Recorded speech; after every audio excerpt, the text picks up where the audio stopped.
selfishness and egocentrism.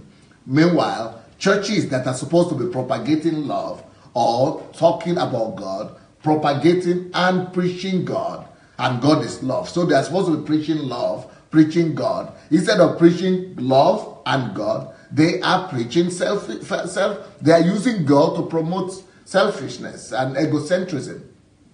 It is the direct antonym, opposite, of who God is and what Christianity stands for. Christianity stands for love, and that means selflessness, not selfishness, but selflessness. Christianity stands for love, and that means service for humanity, service to God, service to another, but definitely not.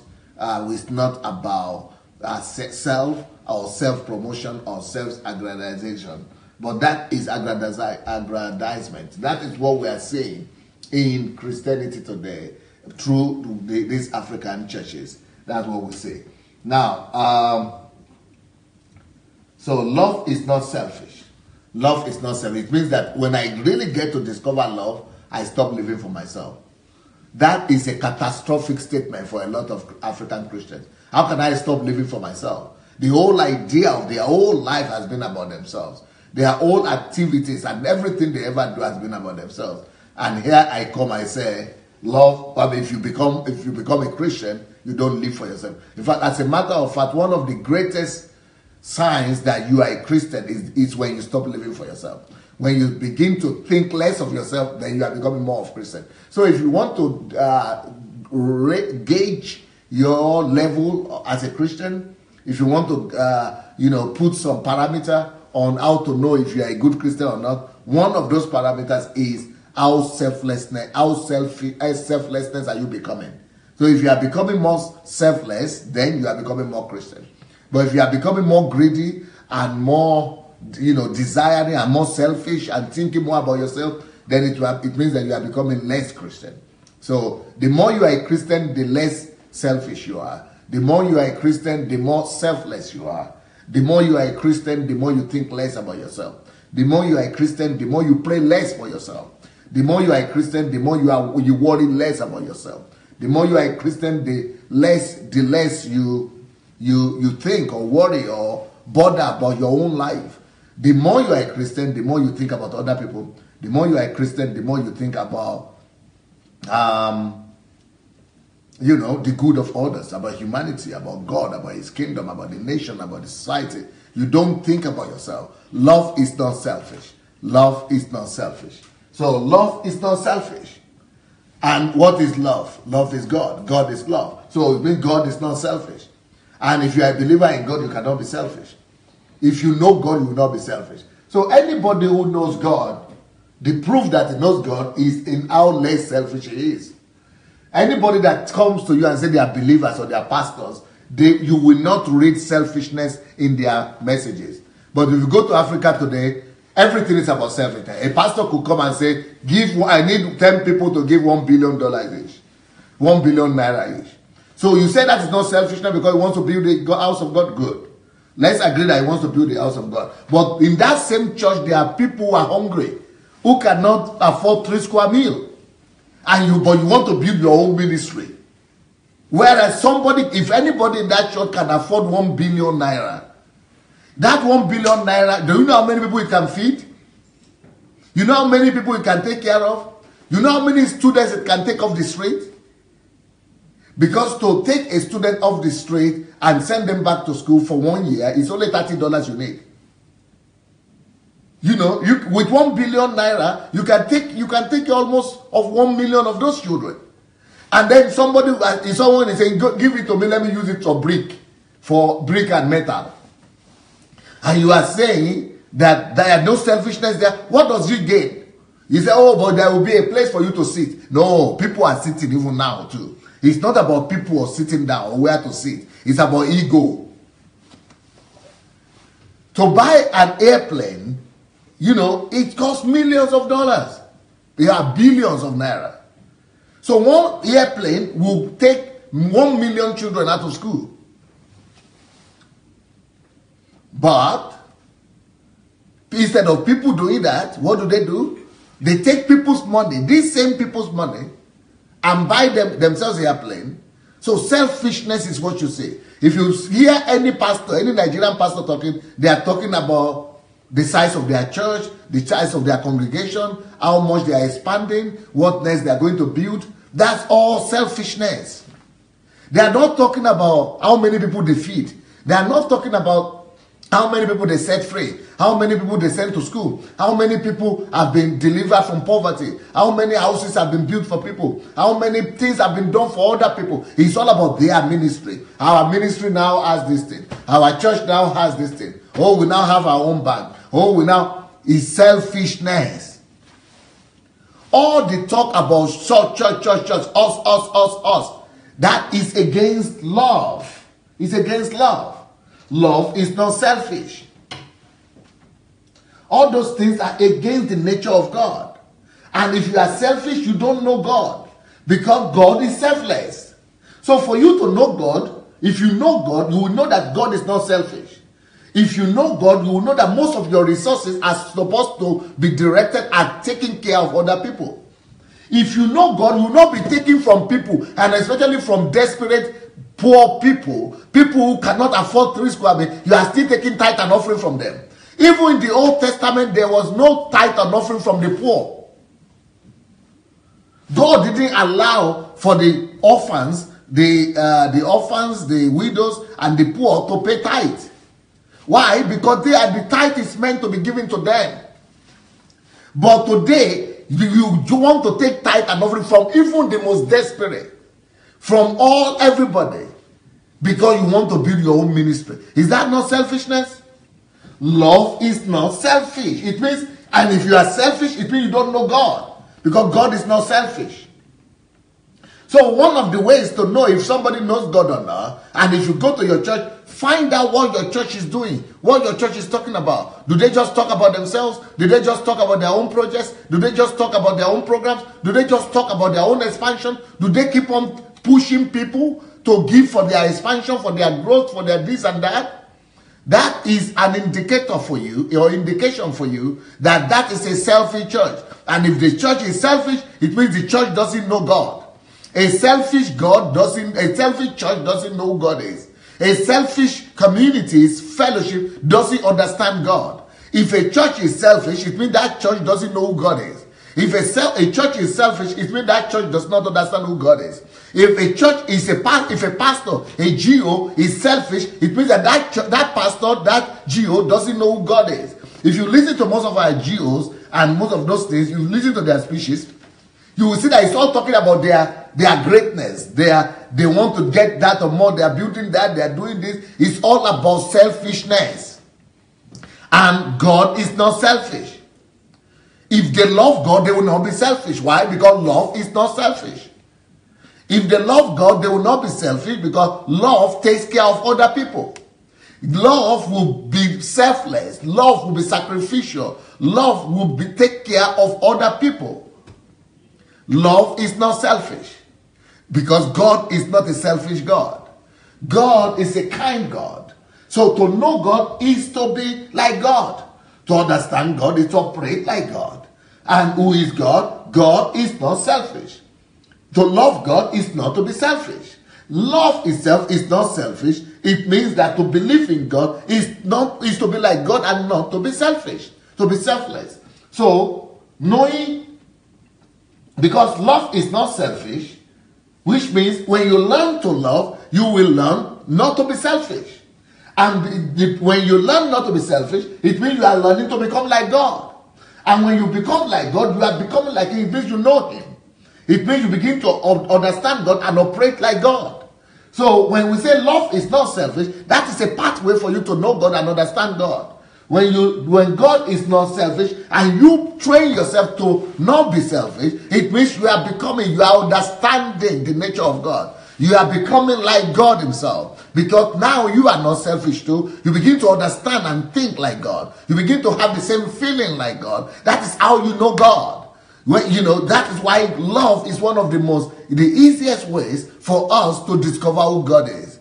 So when you love people selflessly, you are becoming like God. You are taking on the nature of God upon yourself. Love is not selfish, and that is a thing that will help you to bring you to the knowledge of who your Father is as a loving God that is not selfish. But when we are talking about churches in Africa today, all the teachings they are preaching, all their messages is pushing you and telling you on how to be greedy. Unfortunately, most of the churches in Africa right now is just teaching you about greed. They are telling you, come to church, they will be promising you, oh, you will get this, you will get that. You will get this blessing, you will get that blessing. Oh, you will come to this church will give you this miracle, that church will give you that miracle. Oh, this church has more miracle than that miracle. Oh, you come, you will get your healing. Oh, you come, you will get your breakthrough. Oh, give the money, you will get it multiplied. Oh, this more money will come for you for this. Oh, more of this will come for you today. Oh, believe and come for this. Oh, do this. It's all making you to think more about yourself. Whereas Christianity is supposed to help deliver you from yourself. Christianity is supposed to help you become more, to become less egocentric, less selfish, more selfless. Christianity is supposed to help you to get rid of your ego. Christianity is supposed to help you to get rid of greed. But right now, the kind of churches that we see in Africa is rather teaching you greed. Even if you are not greedy before, now church is teaching you about greed. Even if you are caring about others before, now church is only talking about you and your own blessing, So you are now becoming more selfish when you become Christian. So that's why people don't know God in those churches. And a lot of those people are deceived. Because even though they are in churches, but they don't know God, and they will be shocked when they get to heaven. Because if you don't know God, the Bible says if you don't know love, you don't know God. And you cannot you cannot walk in love, there is no way you can get to heaven.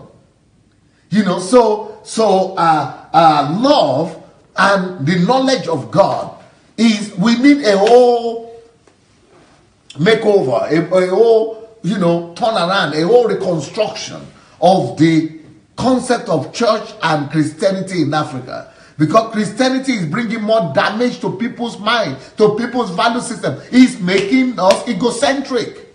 These churches are making us egocentric. And that is not Christianity, by the way. Those are what we call Christians, but they are really paganistic centers. They are really syncretism. They are not practicing Christianity. Love is not selfish. You go, if you don't believe me, you don't need to believe me.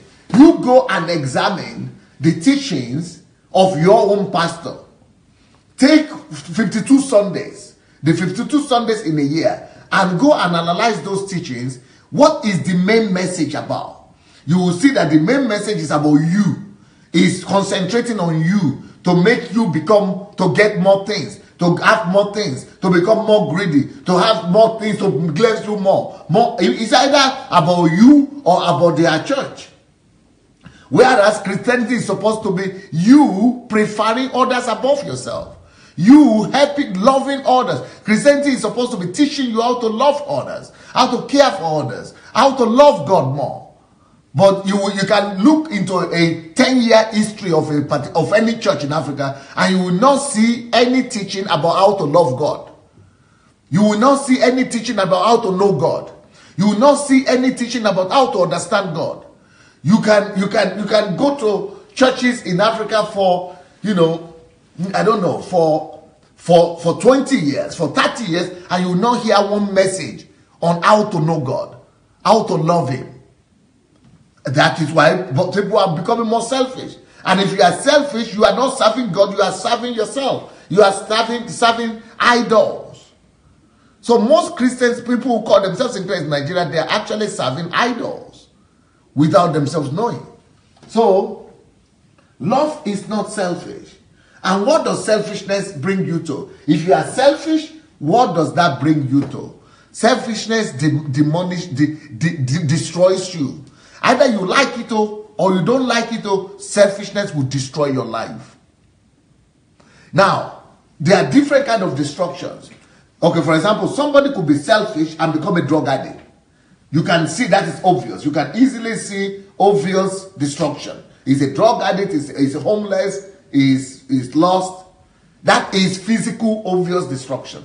But you might be a pastor, a GO, a bishop, Because you are selfish, your life has actually been destroyed, but nobody will see. Your spiritual content has been destroyed. That's why most churches in Nigeria, all these big men of God, they don't even know that they are missing it. Or maybe they know, but they cannot. I mean, they are manipulating people. I mean, their conscience is destroyed. The fear of God is gone. They have become blind and dead spiritually. They are not even feeling that something is wrong. That is even a worse condition than to be a drug addict. That is a worse condition than to be homeless. So I'm going to show you a film right now that will tell you about what the devastating effect of selfishness.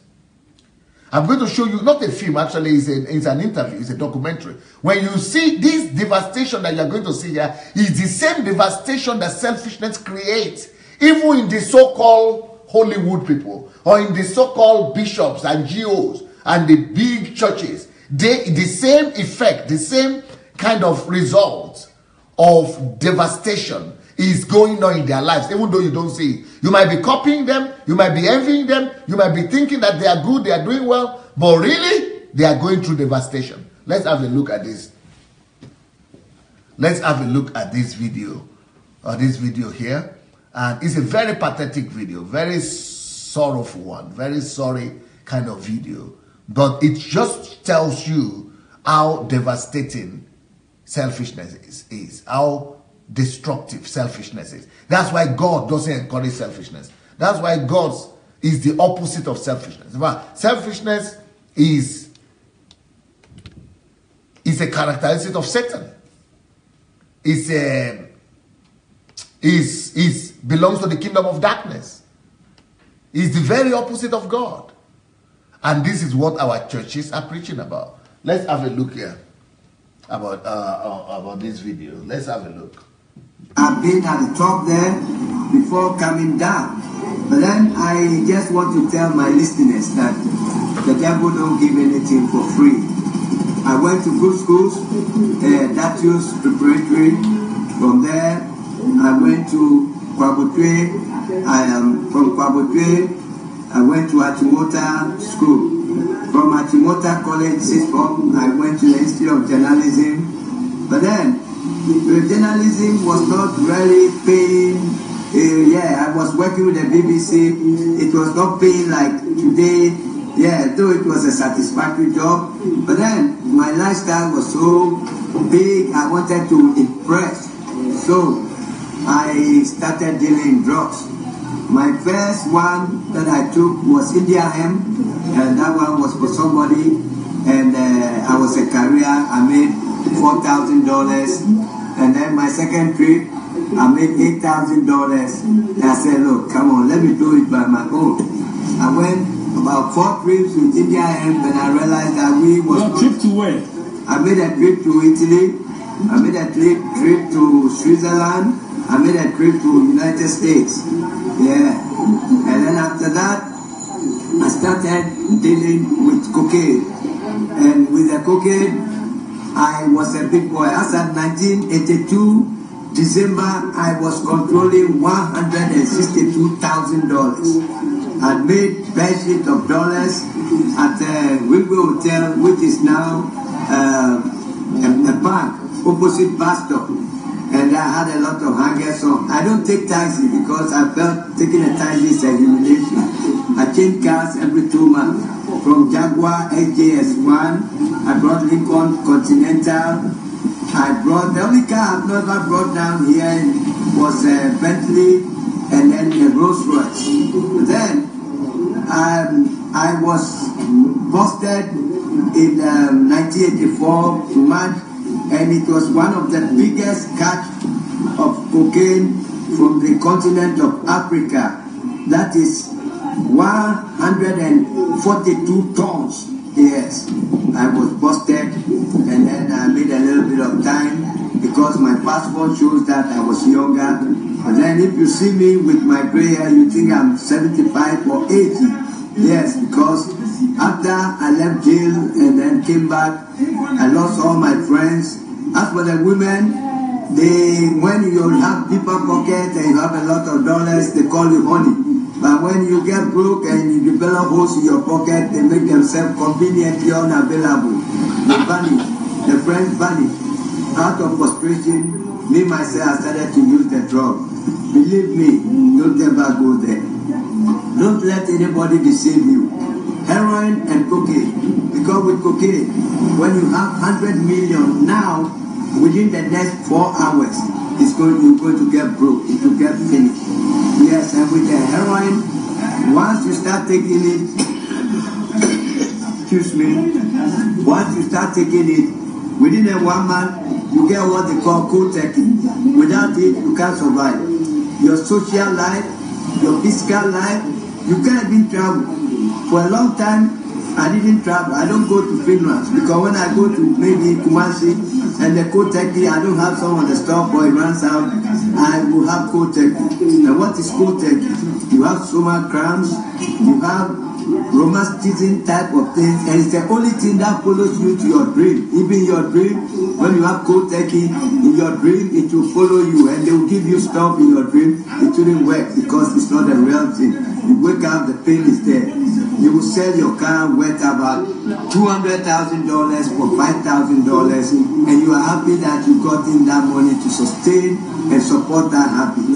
So I am begging my listeners and that don't ever do the mistake that I did. I have seen women, when we talk about women, I've seen women I can describe as seductive brilliance of the woman with guitar shape, luscious and kissable lips. I have moved by the best women. I've taken women to Switzerland. I don't want to mention names. And I have slept at Grand Sheraton, which I pay $1,500 a day. Taking women to Venice. Venice is a city on water where you just go with a gondola, the boat, yes, with light reflecting on the river. It is what I call a kaleidoscope, paradise on earth. Yes, all because I want to impress the women. But at the end of the day, yes, they are there for you. They will call you names, darling, honey, yes. But then, a day when you develop holes, they will call you Pepe because the magic is gone. They were there just because of your pocket, yes. And so, I will plead with you, you don't make the mistake I did. Today there are places that I go, they look down at me from my footwear. I have won 7-row suit. 7 rows, they are in England. They make the best suit. Not the kind of suit people wear like carpenters show them. These are suits made by Italian tailors, and when they sew one part, they patch it up. Yes, you wear it and you see that, yes, you wear a suit, yes. And those days, when you put up a shoe, I'm talking about calf leather. Here, Kadin, yes. We didn't have China where people go and bring that kind of stuff. I wear rollers, they did chronograph, automatic self-rewinding people. Yes, I bought for my girlfriend Cartier 18 carats studded with green emeralds. Green emerald is the highest form of diamonds. Yes, but today when I see the women, they tell me, hey, Jeff, is that you? They give me a gift of $50. Pride plays a backseat to desperation. You may say that, well, you have flexed these women before, you have taken them. I've never flown on Zongo on an aircraft before, not even Ghana Airways. I go with Switzerland, I go with Panam, and always business class. Yes, I fly from Britain, that is London to New York with Concorde. I pay $4,700 there to go from London to New York, which is under normal circumstance. When you go by the DC-10 or the Boeing 747, it will take you about 6 hours. But then with the Concorde, it will take you 3.5 hours. Yes. But then at the end of the day, you become so humiliated. You want to kill yourself. I've tried killing myself 2 times. It didn't work. Yes, I drove a car into a tree at a down. It never worked. And then the second time I took Valium. The Valium I took 10 milligrams. I took about 20. But that day I woke up a bit earlier than I normally get out of bed. I said, well, stop fighting God. And at that time, I saw people who go to church like they don't have what it takes. That is why they go and hide in church, because I thought I was too smart. One time I told a guy, I'll feed you for the rest of your life. You can't compare yourself to me. God forgive me. When I see this guy today, he said, Charlie, take. He give me pittance, yes. And so I'm such an emotional and sentimental person that when people despise me, I feel so bad. The other day, I went to a church. Somebody invited me. When I walked into the church, what the pastor said, the head pastor who has given himself title, Bishop, International, who brought this? Who is this man? Some kind of souls you can win. And I just felt so humiliated. I walked out of the church. Yes, but then, life is about what you make it. I wanted to be rich. I became rich, fabulously rich. But then, what use will it make when you are young and you are rich, and then getting to your 60s, you look like an AIDS patient, or you look like about 75 years, people despising you? No. It is better that you go through the meal, you struggle through the meal, and then at the end of the day, when you are getting older, yes, then you make it. Because there's a saying that the victims give no explanation, but the majority do not look out for circumstantial details, but for the successful and unsuccessful outcome. Almost without exception, people will pretend like they love you, but it is articulating a minor motive against an inarticulate major motive. They want your pocket, they want to chop you. And when they chop you and the magic is gone, they say bye-bye. And the kind of things they say about you, you hear it and you just want to take your life. But then, at the end of the day, I thank God that I'm alive. I still get these suicidal tendencies once in a while. But then, I really want to impart this free advice to you. If you take it, it's going to help you. Because the worst thing that can happen to you is not broken heart. It's when you get hooked to drugs.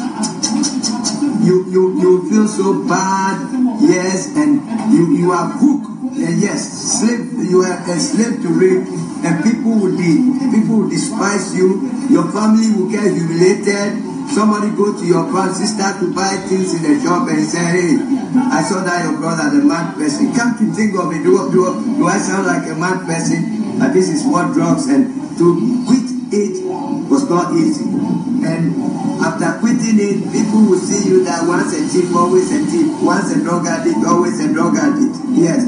So I will appeal that when people are able to kick the habit, society should not neglect them, because when you start neglecting people, they say, well, after all, the world is neglecting me, even church is neglecting me. Yes, I'm not calling for sympathy, but it makes you go back and do the things you were doing. You say that, I don't care, it's not my relative. Somebody will go and move something from your car. Somebody will break into your car to steal your laptop and money, because they have cold turkey, and you are desperate, and you will do anything to support the habit. You don't mind stealing. When they catch you, they catch you. Yes, that is why in the advanced countries like Scandinavia, when you are a drug addict, you go and register at the drugstore, and they give you an artificial heroin, methadone, where when you take it, you get normal, not get high. But here we don't have that facilities. They take you to mental hospital, they give you Lagati, yes, and when they give you Lagati instead of methadone, you become so steep, and you become like, as I got people say, bulu bulu. Your neck becomes so steep, yes, and before you realize, you get from bad to worse. Yes, I really don't want to know. But then, if you have somebody, a relative or a friend going to drugs, or you intend to go to a drug, my friend, you are going to end up to be the most miserable person in the world. I can vote for it, because I've been a drug addict for 26 years. wow. What a story. What a story. What a story. Well, this story we are seeing, this story we are seeing here. Now, the gist of the story is that this guy was a journalist, was one of the first Ghanaian journalists to work for BBC. He was so smart, he was so good, that BBC employed him from Africa to work for them.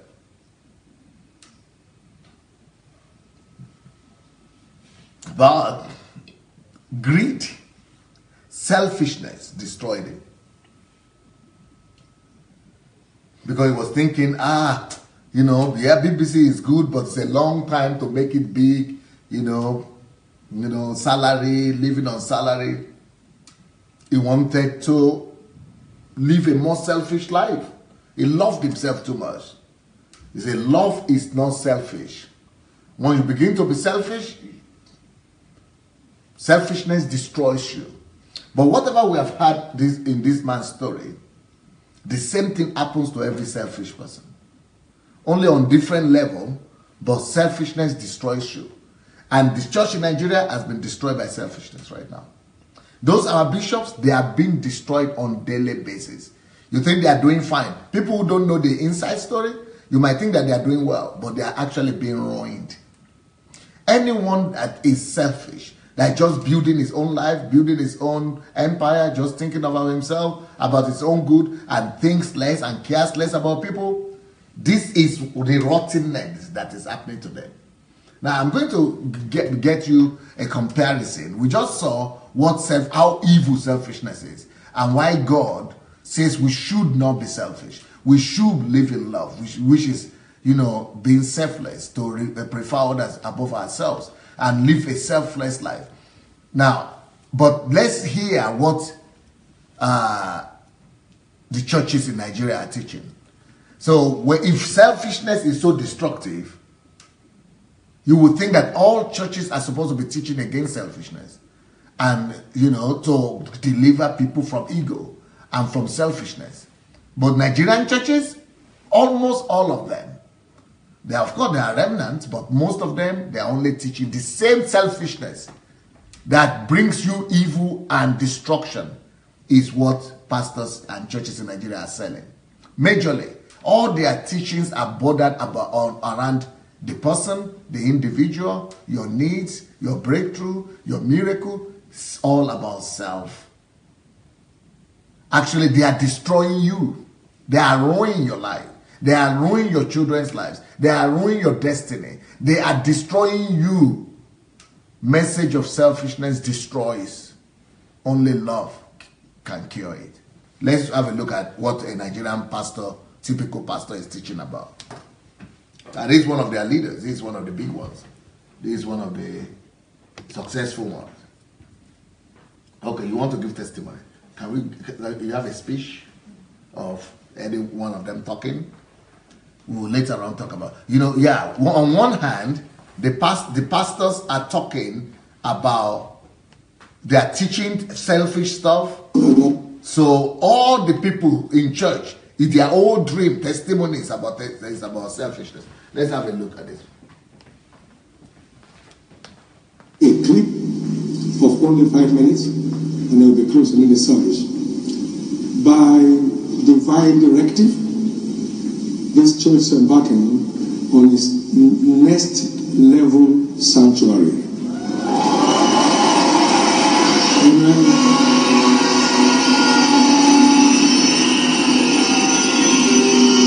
It's 100,000 seat stadium-like sanctuary.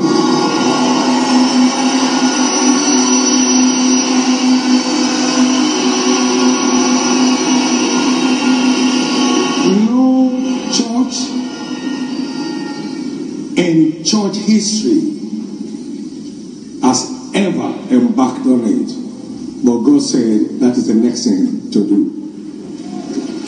By His grace, the local assembly is stood about 400,000 today, and so we can't even enter the church with one service.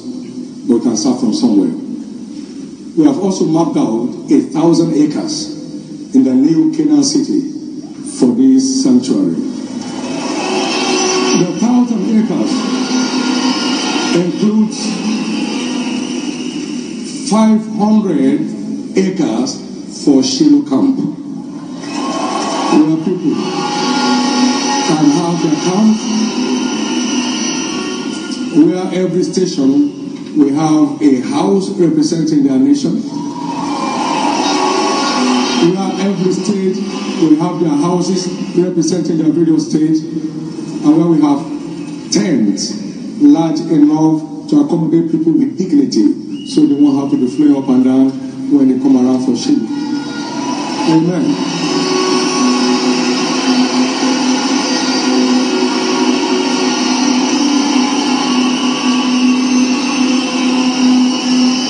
I'd like you to have a good dream to bed.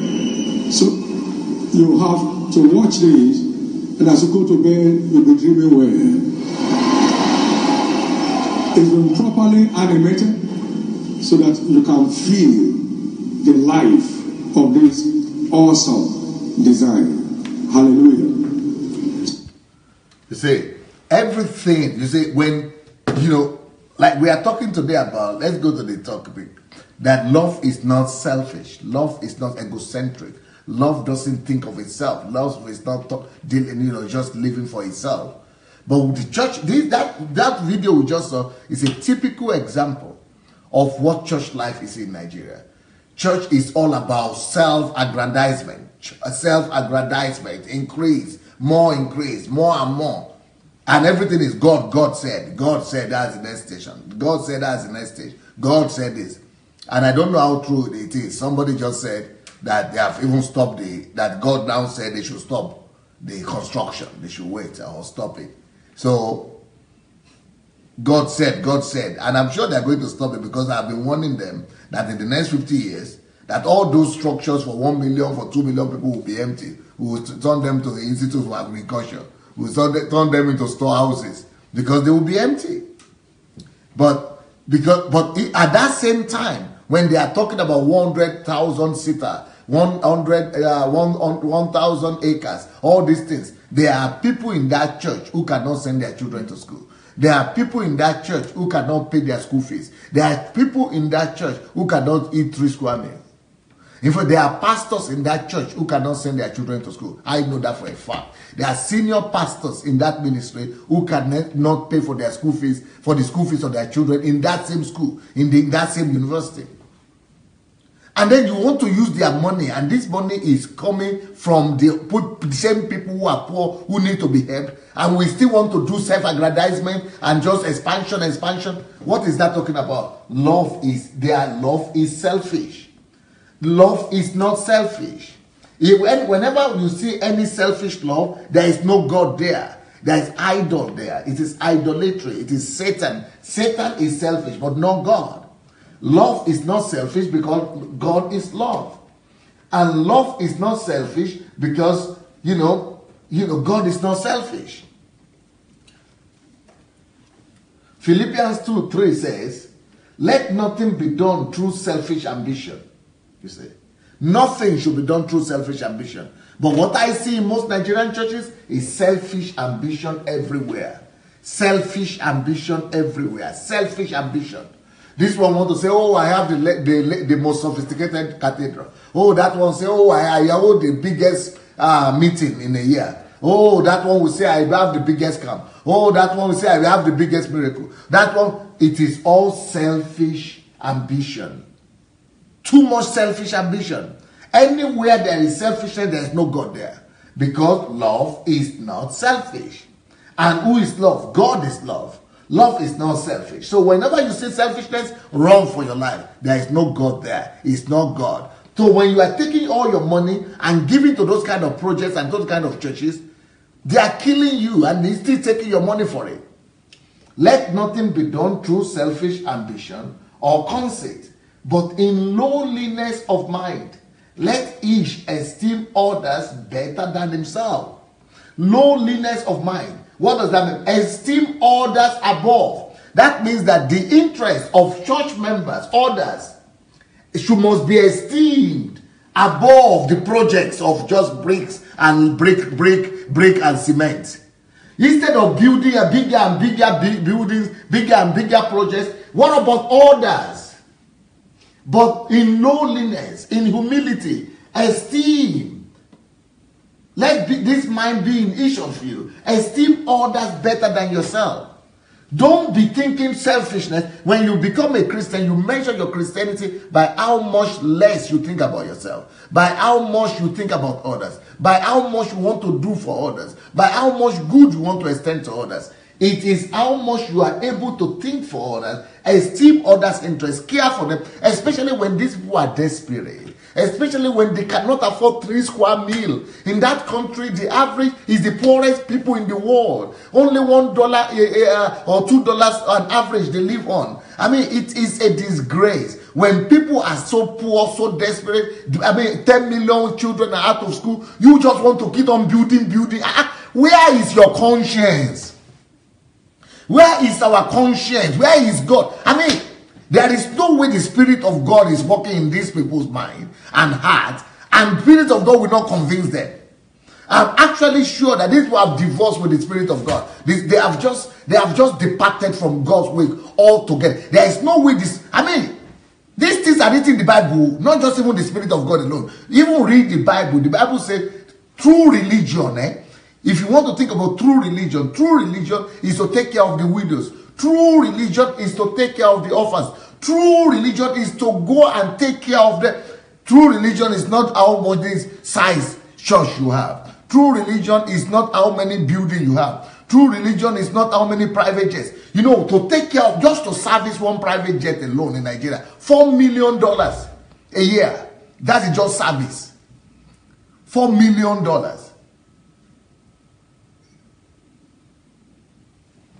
So to maintain, every year you are paying $4 million for maintenance. Do you know how many people will be out of school with that $4 million? Do you know how many widows and orphans will be taken care of? Do you know how many? And this money is coming from them. We are not even talking about the money you make for yourself without coming from people. But this money these churches have is coming from people. They are coming from offering and tithe and people's giving. And how can you be using that money to just be expanding, building your own empire and your own name? That is the height of selfishness. And that is not God. That's why I'm saying there is no church in Nigeria. I know there are remnants, okay? But there is no church per se in the bigger, larger picture. People are falling so far away from who God is. Look what God is saying here. Let nothing be done through selfish ambition. You want to tell me that the church you go to, there is no selfish ambition? You want to tell me that everything is not about them, about the church, about their ministry? You want to tell me that most of the projects they have is not selfish? Let nothing be done through selfish ambition or conceit, but in lowliness, things must be done for others. And the way it is done is by esteeming others above yourself. When we are selfish, we stop seeing the world in colors, only in black and white. Either you are for us or against us.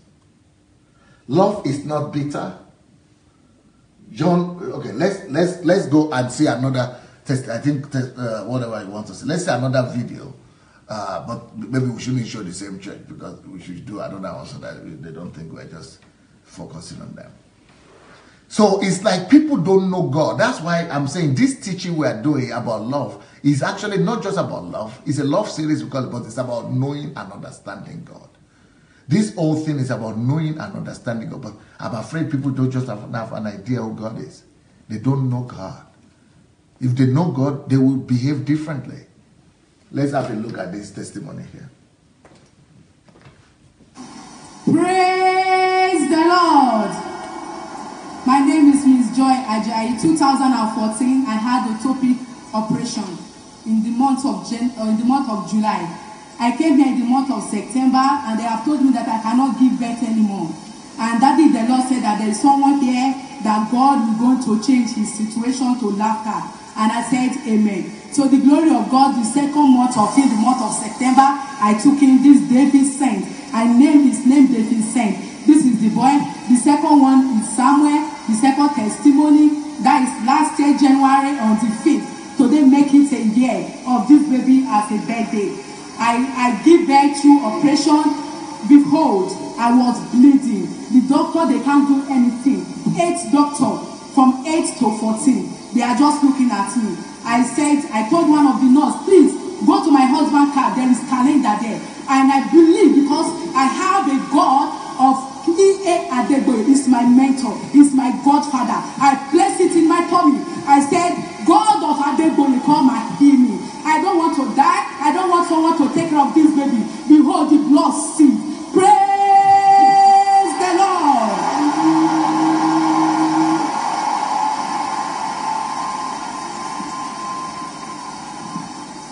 Praise the Lord. Orúkọ mi ni Zacchaeus Molero.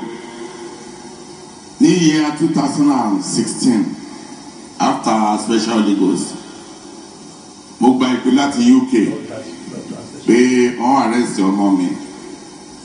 Kí ló ṣe? Wọ́n lórí ìpè ọmọ ọdún 10. Mo wo kí ni mo fẹ́ ṣe lẹ́sẹ̀kẹ́ bó bá gbé lẹ́tà mo kọ lẹ́tà sí àwọn dáàdì. Dáàdì pè mí. Kí ló ṣe jẹ́? Mo ṣàlàyé. Wọ́n gbàdúrà fún ẹ pẹ̀lú wáìfù mi. Wọ́n á sọ mo fẹ́ lọ sí UK. Mo mú òróró dání, àkáṣìfò mo dání. Ìgbà tí màá dán wọn ní bí o tiẹ̀ ní mo kó wọlé láti lọ lò. Wọ́n á ní ẹ̀mí mọ́ kí ni mo fẹ́ ṣe? Mo wá mú òróró, mo tú sórí mi ó pọ̀ dáradára. Scan wọn màrí òróró. Nígbà tí mo wọlé àwẹ̀, nígbà tí mo wọlé tí mo ti jókòó àwẹ̀, ṣé lóòótọ́ ló ṣe kínní kámọ́rú àdúrà tá a máa gbà? Ó ní dáàdì, ṣé kò sí lédì nílùú òyìnbó dájẹ́ ọmọ ọdún 10 tó lè fi gbàdúrà fún ẹ? Mo ṣe báyìí òróró jáde, mo ṣe báyìí òróró jáde, mo ṣe kínní mo gbọ́ wọlé. Mo pe Ọlọ́run Abraham, Ọlọ́run Isaki, Ọlọ́run Jacobu, Ọlọ́run Adébóyè, Ọlọ́run Akíndayọ̀mí. Mo gbàdúrà fún ọmọ yìí, mo embrace ẹ. Àmì ìjìyà sunkún mo jáde. Mo á lọ rí lọ́ọ̀yà, mo ní ẹ̀yin lọ́ọ̀yà, kí ni implication tó wà ní ọdún 25 years? Mo bá kúrò ń bẹ̀, mo á lọ rí, mo tún padà dé, mo lọ rí dáàdì ohun tí mo bá bọ̀ nílé yìí o. Dáàdì ní kí n lọ fọkànbalẹ̀ pé kò sí ohun tó ń jẹ́ bẹ́ẹ̀. Ohun tó á ṣẹlẹ̀ tó á yà lẹ́nu pé ọmọ ẹ wá padà wá sí Nàìjíríà ní August. Bó ṣe dé gbàrà báyìí mo lọ sọ̀rọ̀ dáàdì gbàdúrà ó gbọ́ méjèèjì lè báyìí pé Olúwa aṣọ́nà ẹ ní rere lónìí, ògo ni fún Ọlọ́run lókè ọ̀run. Ọmọ mi wà ní ìlú Amẹ́ríkà báyìí, ó ti ṣègbéyàwó ní oṣù 11 tó kọjá yìí. Yẹ̀yẹ́ mi Ọlọ́run ṣe kí ni ó sọ di ayẹyẹ. Joseph jáde nínú ọgbà ẹ̀wọ̀n, ó lọ di kí ni? Ọmọ mi kúrò nílùú UK, ó kúrò ń bẹ̀, ó di èrò Amẹ́ríkà, ó di citizen Amẹ́ríkà. Ẹ bá mi ké hallelujah. Mo dúpẹ́ lọ́wọ́ Ọlọ́run, mo dẹ̀ dúpẹ́ lọ́wọ́ bàbá mi. Ẹ̀mí gígùn àtàlàáfíà Olúwa bá mi fi fún ọ, ẹ bá mi yìn Olúwa lógo. And is thanking God for what God did. Stop.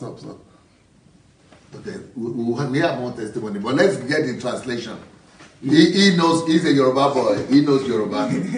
Talk, interpret. All right, so this was his testimony. He had a son in the United Kingdom, and his son was accused of raping a 10-year-old girl. 10-year-old, yeah. A 10-year-old. Rape. So when he had the news, he called Pastor Adegboye, and after that, he flew to the UK. So when he got to the UK, he went with oil. Yeah, he took anointing oil and handkerchief. Yeah, but when he got there, they couldn't give him. I mean, they told him not to take anything along with him, so he couldn't go inside the cell. Yeah, into the cell. So he couldn't go into the cell with the handkerchief and with the anointing oil. So what he decided to do was that he poured the anointing oil on his head. So he said he poured a lot of anointing oil on his head, and then the scan couldn't, stop him from going inside. So he got into the cell, and then he asked his son that, "Hey, son, did you really do this thing?" And the son said, "But Dad..." He didn't say yes or no. Yeah, he said, but he was like, "I didn't know other ladies, who are older than the 10-year-old lady." So he put his left hand and his right hand on the head, and he prayed for the child. Then after he prayed for the child, they cried. Then he left. Then he went to ask the lawyer, "What is the implication of this case?" And then the lawyer said, "Well, your son is going to spend 25 years in prison." 25 years in prison. That's like the penalty for that. So I don't know what happened, but he said he came back to Nigeria. We don't know what happened in between, but he said he came back to Nigeria. When the court was going, the son also came to Nigeria. Yeah, and so the son came to Nigeria. So he said as soon as the son came to Nigeria, he took the son to meet Pastor Adeboye, and Pastor Adeboye prayed for him, laid his hands on him, and said some prayers. So, but then the testimony is now his son is in America. I think he mentioned that his son married some months back, and that his son is now he's now out of prison, and his son is a citizen of America, and that God turned what would have been turned his sorrow into joy. That's okay. Now let's go back to the original. Let's go back to the original story about. You see, let's start with the last one. This last one, can you imagine? Your son raped a girl. This is UK. This is not Nigeria. You know, where are you? Come. Yes, sir. You know, rape is not an easy charge. Yeah. It's not easy to prosecute rape. Yeah. And for rape, for you to be prosecuted for rape, assault or sexual assault is different, or what they call it. There's something they call it when you are advancing. Sexual advances is different. But rape is a very serious charge. Yeah. And especially if the person is 10-year-old. Normally a 10-year-old is supposed to be a virgin. So if she's raped, it means she was this virgin. Or she was maybe brutalized. All right. Now, for you to prosecute somebody for rape, it means there have to be semen or blood. There must be medical. This is in the UK. And I think people who are living in the UK will be able to tell us that has to be beyond reasonable evidence. Yeah. And he was sentenced to jail, so he went to jail. Well, he didn't tell us how long the guy was in jail. But for you to be sentenced for raping 10-year-old, and you are not acquitted, you are sentenced, it means they are not just circumstantial evidences. It means these are evidences that are beyond reasonable doubt. True. Now, of course, anybody can mess up. Anybody can miss it. And as parents, no matter what your child does, you still have to, they say your child, you still have to pray for him. But what I'm saying is, see the kind of testimony people are giving. That, okay, DS, whatever, Bishop or whatever, Geo prayed, and then, but if he was accused falsely, okay, but he was sentenced, then he came out, now he went to America after jail, he served his jail term. So what was the testimony? It's still disgraceful to even say your son was raping 10-year-old. Well, what am I trying to say? Selfishness. Because it's me, it's mine. It doesn't matter the destiny of that girl.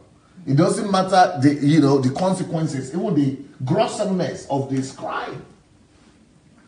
But since it's my son, because everything is all about egocentrism and selfishness. Now, let's go back to the other story. This other lady, she already had children, Where is she? She already had children, But for some reasons, Or you want us to hear our story again? Maybe we should listen to that story again because you have so many of them. Yeah, you could have listened to all of them because stories are all testimony. Why should I even be telling you stories about Nigeria? Oh, you know testimonies in Nigerian churches. Everything is about egocentrism. Me. So I think we should listen to them. I think they all know more testimonies than me. But love is not about selfishness. And this is what I'm saying is that, you remember the story of the Ghanaian guy. Mm-hmm. Selfishness drove him from a career that was, amazing career. Selfishness destroyed him. Mm-hmm. My point is that selfishness destroys all the time. You might not see it, though. It might not be so obvious, like the case of that Ghanaian journalist. Mm-hmm. But you might not become a drug addict, you might not become alcohol, you might not become homeless. But even if you are successful at these pastors, you are living a selfish life like that, you are still being destroyed, even if nobody knows about it. Yeah. And then these pastors now, they are destroying all their members by teaching and circulating and all their teachings on egocentrism, selfishness, by teaching people to seek for their own good, for themselves, for their own benefit, about egocentric messages. They are the same ruin that we saw in the life of that drug addict, that Ghanaian man, is the same ruin that is happening in the life of all these people now. Mm-hmm. So they think coming to church is improving them, is actually destroying them. It's like selfishness is actually ruining them without them knowing. Mm-hmm. And they are going more and more, looking for more and more miracles, listening to those selfish for themselves. Mm-hmm. Whereas Jesus said, if you really want to serve me, you will deny yourself. The secret of greatness in this kingdom is to deny yourself. The secret of greatness in this kingdom is to live for others. Mm. But they are teaching them the opposite. It's all about you. Mm. So the I that you overthrew when you got saved, they are now putting him back. So that I, you are now the center of your life. And everything you have is all about, worshipping that I. Mm. And even using God to help you worship him and provide for the I. I don't know if you are getting the gist of the message, that the whole core message is God is love. God is not selfish. If we know him, we will not be selfish. If we love him, we will not be selfish. If we understand the way he operates, who he is, we will not be selfish.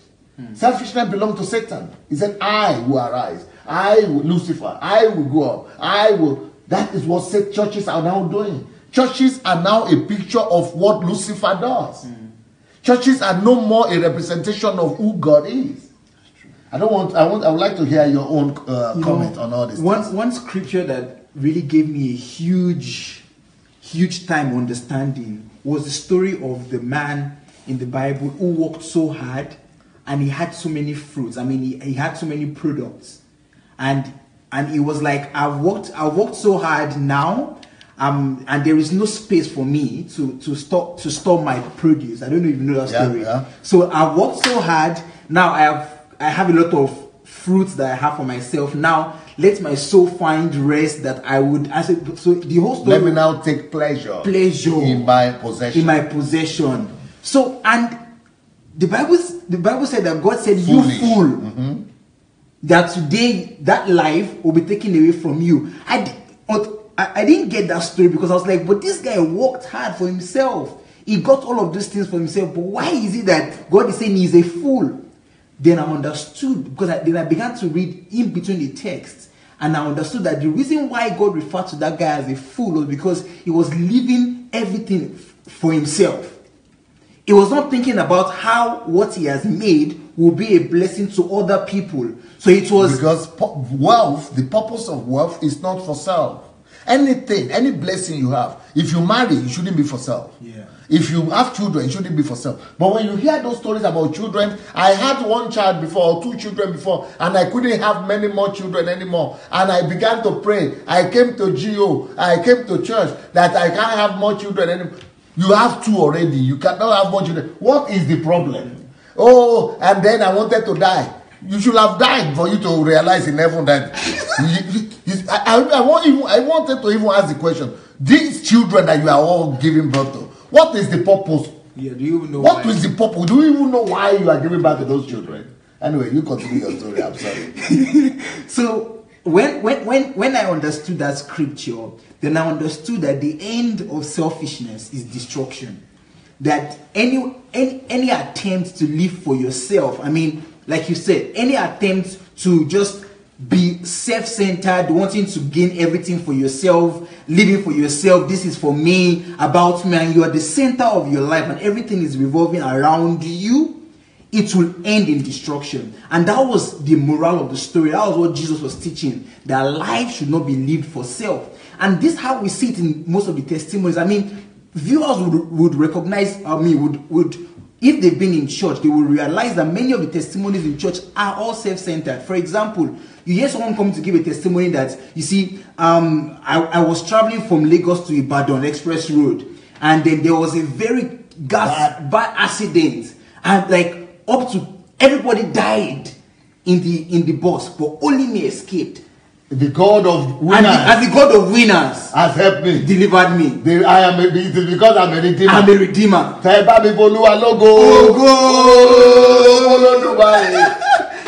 But and I'm like, no, you just said everybody died. What are you rejoicing about? But self. People don't care about anybody else. This is what churches have preached. This is what churches are preaching in Africa. So it's all about self, and that's what they sell. That is the selling point. That's the selling point for the churches. Yeah, that's the selling point. It's all about.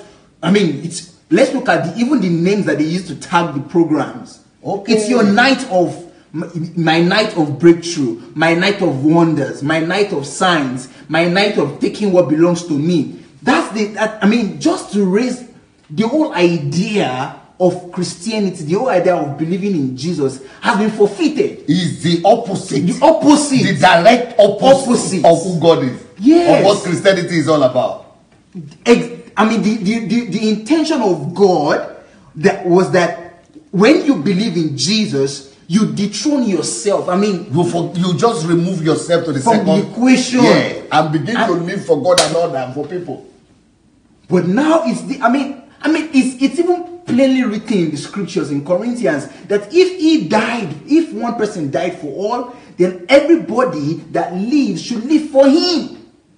But that's the opposite we see now. Everybody is living for themselves. Pastors are hating them and helping them, giving them. The messages are focused on them. Everything, even the declarations. You hear declarations. The declarations about tonight is your night. You're going to get this tonight. It's all about me. They are breeding greed. They are destroying, and greed always will destroy. Selfishness will always destroy. Yeah. So they are destroying our country, destroying our value system. I was going to say this in my upcoming show. You see, I watched a video of a very young child. This guy should be less than 10 years old. And they asked this guy that what do you want to be in future? Do you know what this boy said? He said he wants to be a 419 guy. He said Yahoo. You want to be I want to be a Yahoo guy. Yeah, first of all, the message. Yeah, and I'm like, this guy, I don't know if he's a Christian or he's not a Christian, but this is the value system that is being propagated in church. And you might ask how? This is it. Gaining nothing for something from nothing. Wanting to just, this is you. So that guy is not even thinking about how he can be of benefit to. No, even the bishops thinking of how they could be benefit. They are rather using people for their own benefit. Yeah. How can you see what the bishop is saying? We want to build this acres of land. This sitting, no church in the world. People are in that church. And they are suffering. I know for a fact, I know for a fact pastors in that church who cannot pay their school fees. My friends are sending money from England, from America to these pastors so that they will be able to send their children to school in Winners Chapel. They are pastors of Winners Chapel. And redeemed too. I know right now a redeemed pastor in America who is dying of cancer, and they are not you cannot raise the money. They are saying everybody should be gathering five naira or $5 to help it. You know, but they are building, they are giving offering for 1 billion. At the same time, they are building, they are building their empires. Ego. Or you don't know what I'm yes, talking about? I get it, because that's it. I mean, what would make a person already have that big building? You might see it's not even thinking about people who cannot afford to go to school at all, who cannot eat, hungry in this same church. People that are hungry, they can't even afford. They can't afford one meal. They can't afford one meal. I think we just saw the recent statistics that Nigeria has the highest level of poverty. That means an average Nigerian is not even living above $1. And we are taking what structure? We're looking at cement and brick. It's pathetic. I would be okay if they are not Christians. Let them not be Christians. Let them just be ordinary human beings. But they are saying they are Christians now. That's what I don't understand. Did you hear his statement? His statement was, I'm talking about Bishop Oyedepo, that there is no church ever in history that has built that capacity. When people in your church cannot eat. So his own goal is to build a cathedral. Something that nobody has done. I'm like, what's wrong? Or university or something. When people are there, or something they call 3 by 3 kilometer. Yeah, 3 kilometer by 3 kilometers. Yeah, that's what is redeemed. That's the latest. That's what everybody's trying to do now. All of those pastors now, he's just trying to just build one big capacity, 500,000. Where there are 10 million children out of school in Nigeria. Crazy. 10 million. When you and your friends, Victor, Babishaye, Abiola, how many children? You have taken more than 30 children out of school, even out of the street. Presently, even feeding people every day. Yeah, the last time we went out, we fed close to 40 people, and these are children gathering every Sunday close to churches, wanting to eat, and church is just going to have fun. And these people, they are coming. These children, they go around those churches hoping to get food. And churches are just gyrating. They're just having a slow time there. You see, selfishness. Don't go. Where? Yeah, I'm here. Love is not selfish. Why? Because God is not selfish. Yeah. When we become less selfish, you become more like God. When you become less selfish, you begin to understand God better. Love is not selfish. He said, let nothing be done through selfish ambition and conceit. Is it the description of your church in Africa? This is exactly it.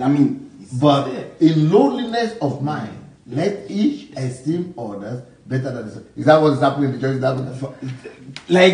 It's just like they are just like this. They are golico or whatever you call it. Opposite. Directly opposite. Is it not in the Bible? Or maybe it's not in the African Bible? You know what I was thinking about? That these things are in the scriptures. Are you sure? Pastor, this is Philippians. So it's in the Bible. Philippians 2.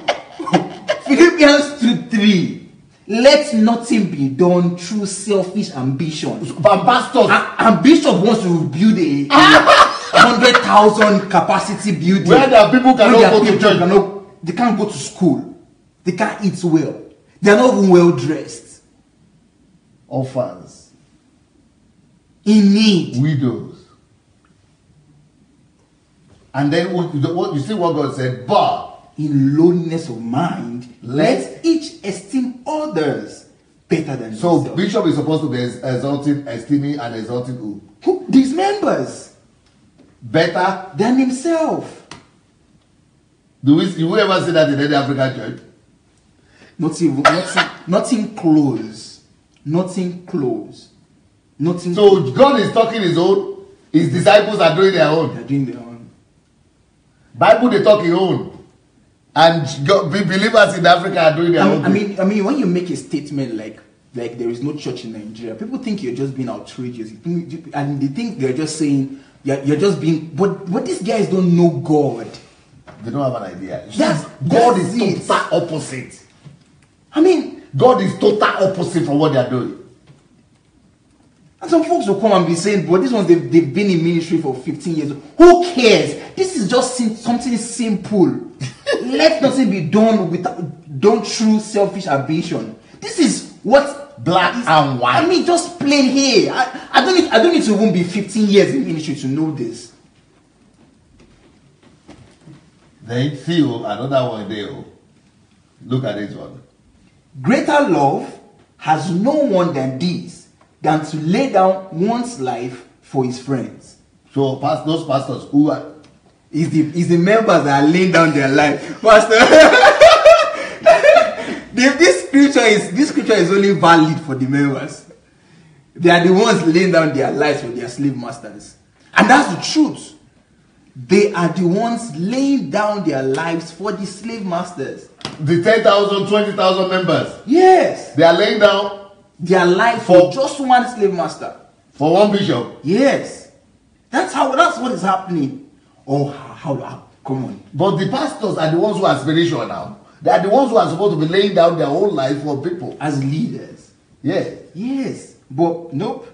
That's not how it is. And that's the truth. You know what one banker told me in Nigeria? Yeah.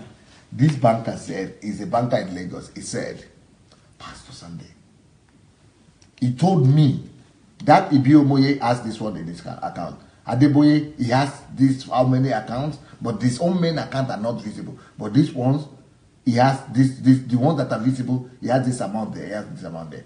These people are billions upon billions. And this pastor said, the reason why he's telling me this banker said, he's paying me. I said, what did they pay you there? He said it's not that they have the money. He said, but the people, what those billions that those people are having, it is unbelievers, the Alhajis, and unbeliever Christians, unbeliever businessmen, that they give the authorization to come and be running, to come. They give them to go and multiply the money for them, to go and be doing business with the money. Church members need loan, they need no assistance, or they will also give it back, or they won't give, but unbelievers, womanizers, these are the people coming to take the money of the church. Now, but that is one thing. But he said what killed him even more than that is that when he's going in his car home after work, he knows how much billion that for the rest of the life of those GOs, that money would not even be touched.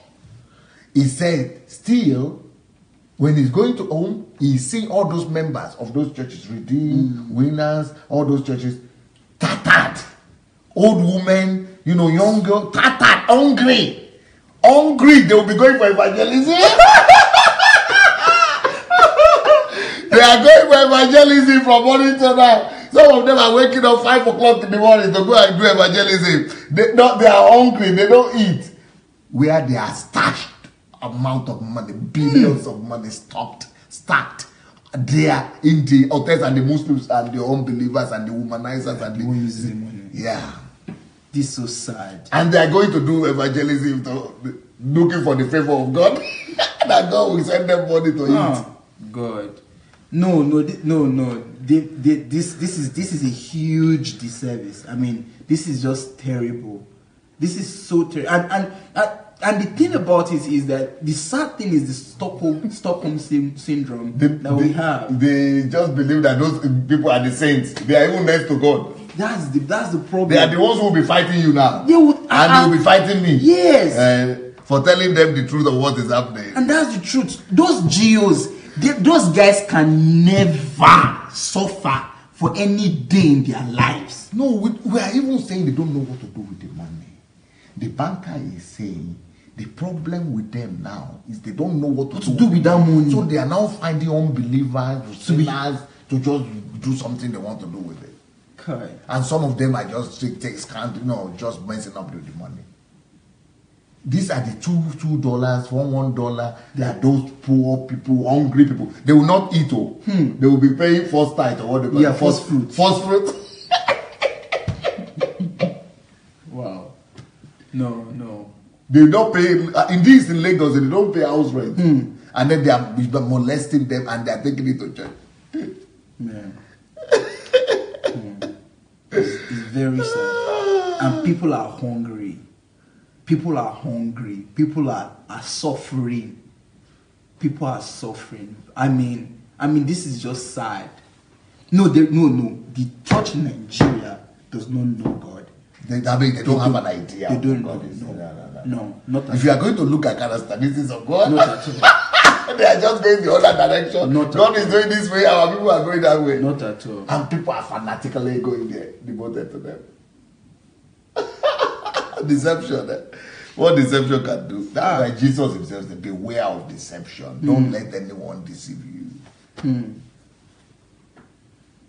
I think I don't know, dear viewers, I think you just need to share this video to everyone. I just wish everybody can just be here and even if you don't even believe it, just hear it.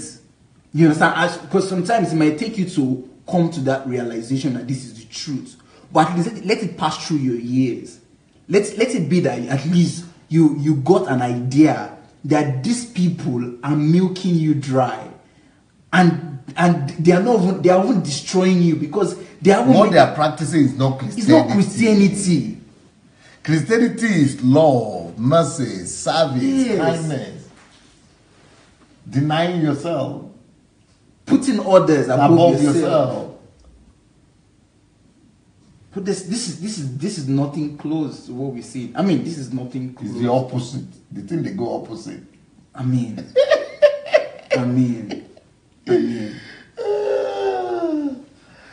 So he says, greater love has no one than this. So if those pastors and those bishops have love, let them show it now. Yeah. And they know the GGOs. Yeah. The greater love is supposed to be from them, and how they is supposed to be manifested by how much they give of their.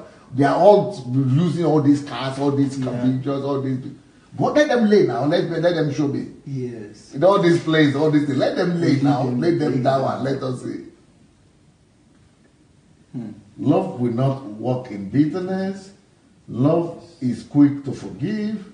Matthew 5:16 says, let your light so shine before men that they may see your good, not the cathedral, not the universities, or your good works, and glorify your Father who is in heaven. Something just came to my mind that these guys they're not nice. These people are wicked. They are evil. They are wicked. No, it's not just that they don't know God. I think they are even they are wicked. Yeah, they are wicked because with the amount of money that is in these churches, those churches, just with that amount of money, we should not have anybody poor person in any anymore. town. There should not be any. With those monies, there should not be anybody in Nigeria that is saying that I cannot get education. Yeah. There should not be any child, and they will be bragging that they have more money than the state, than the government. There should not be any. If their focus is on good works,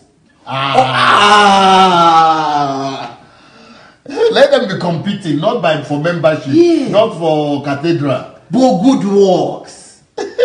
No, Nigeria will be a different story. Do you know how many people are dying daily? How many accidents happen because of the terrible roads? The money from these cathedrals can solve all the road issues. Just tell government to forget. Redeem will settle all the roads. We are going to make all of the roads movable. It will settle all of the. You go to Nigeria, you see the roads there. Even at least the road in front of your church, area. The Lagos-Ibadan Expressway. If the federal government just put money for it, if not for the federal government, nothing will be done. And how many people die? The rate of accident on that road. There are many good works that can be done, Pastor. Some people say they can't do so much because they don't have the money. But that's not the case of these churches. They have excess. Yeah. Like I said, the budget, the money. In fact, there is a statistic now that the top 10 churches in Nigeria, they have more money than the federal government budget. Even the list of the richest pastors in the world. It confirms it. Even richer than the Americans. Even the group of Germany, from Australia. They are nowhere. they've done a good job stealing from They Nigeria. overtake everybody. Yes. Nigerian pastors, where the people are the poorest. I mean, it's just. I mean that anybody that can think should just imagine. Nigeria has the highest level of poverty. I mean, The poorest people. poorest people in the world, and their pastors. Not even politicians, so they are pastors are the richest in Their the world. pastors are the richest in the world. Better than even the rich countries. That shows where money is going from. And where money is going It's to. going to. So money is going from those masses, And they are remaining poor. and they are going poor. poorer. And then the money is going directly to Those pastors. And that's the reason why they are don't tell me because of some business they're doing. Nope. They are collected the people because the thing, if you are the one giving to me all the time, well, you'll be poor now. Yes. And if I'm the one collecting from you, so the money is still in the circulation. Yes. Only it's leaving the masses. I'm going to this. And that's it. And even if those men of God even had understanding of good works, No, they will every Christmas. they will share. They are gaining close to 1 billion in a year, and they will just go and share $100,000, and they will say it's work.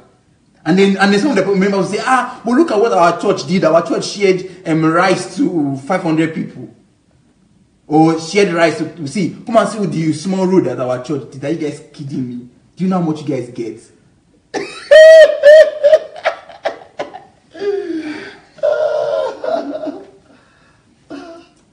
Thereby releasing themselves and the enemy from bondage. Okay. I want to see another scripture here. Let's read this one. Matthew 10:37.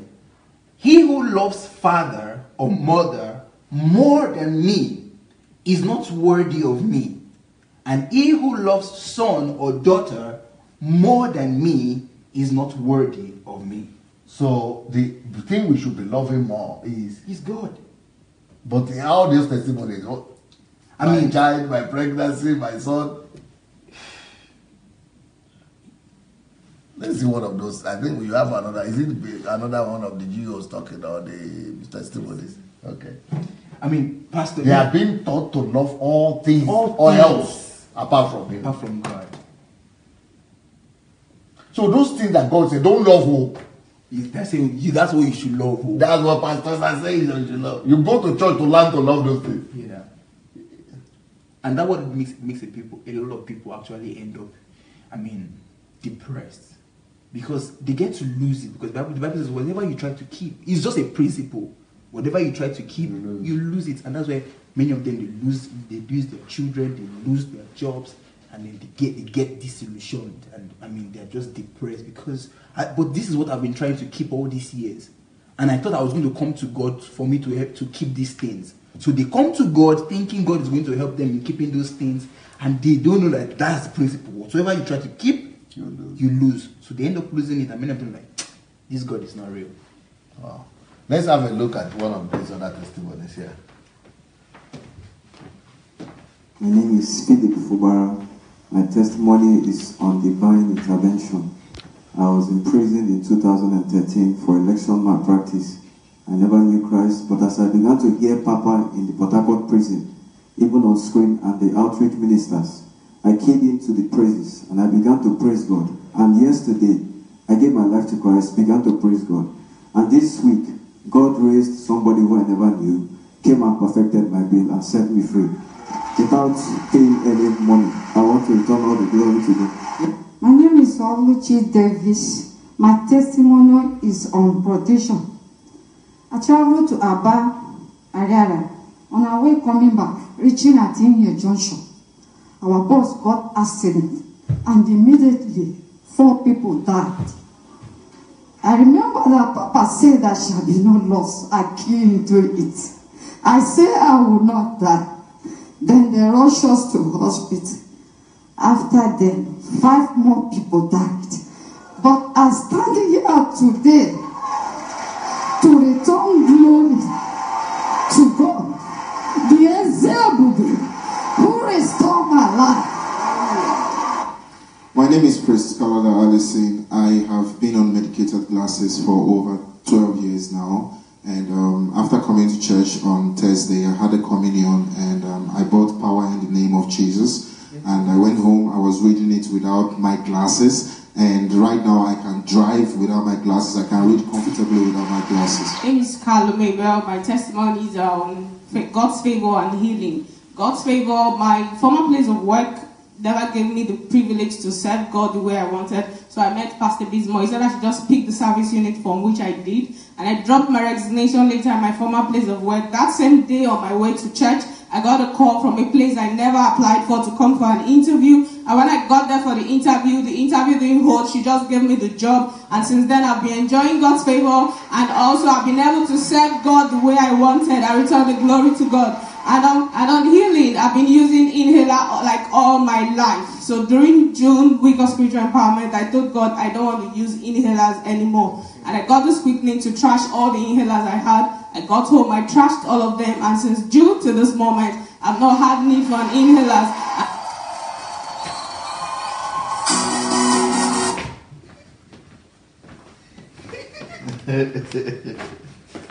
So, what is wrong with these testimonies? No. It's still self, sir. Huh? Everything is still coming down to self. Self-centered. Everything. But Self-centeredness. everything is about self. The gospel of self. That's it. In fact, the gospel in Africa should be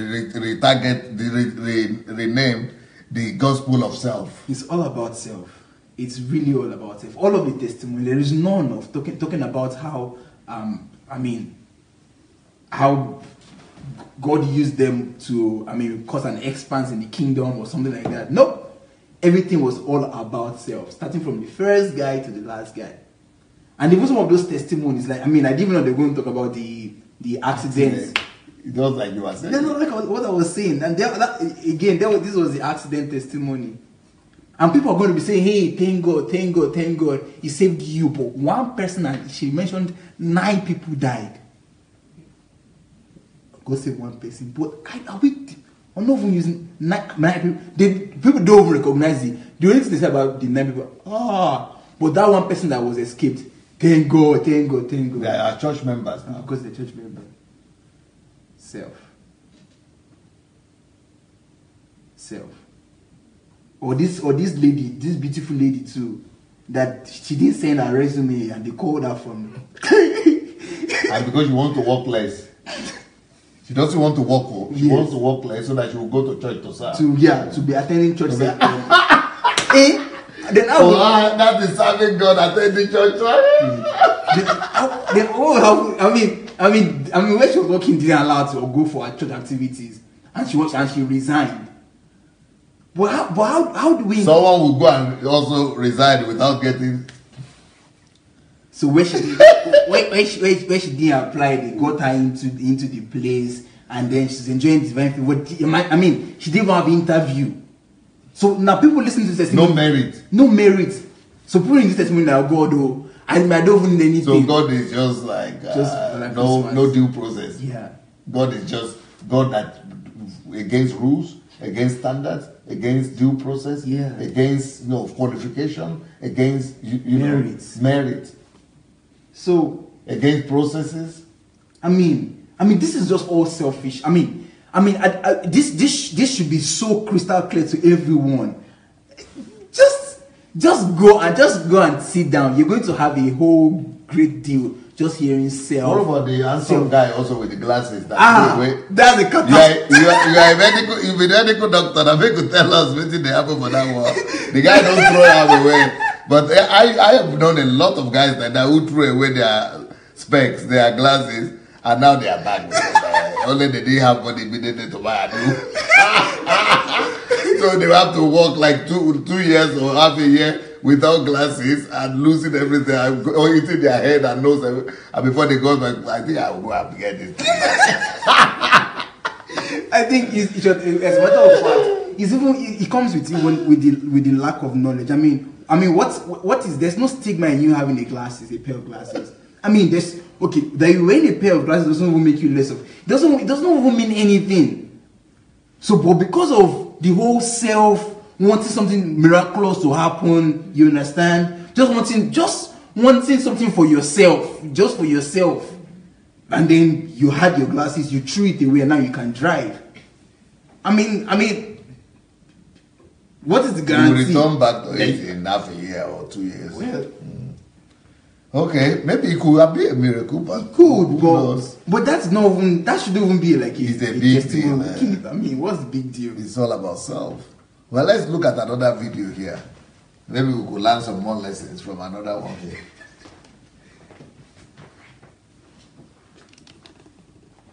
I came in 2015 firstly as an international visitor.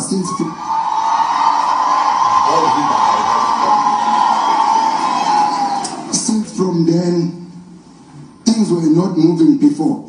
But since from then, God has been with me. Today is my 12th as an international visitor coming here. Before I know God of Major One, things were not moving well in my life, in my family. I had an electrical business as an electrical contractor in my hometown, Sheffield. Things were not moving. I was driving Skolokolo cars. Things were bad. People were talking a lot of things. But since I came as an international visitor and met God of Major One,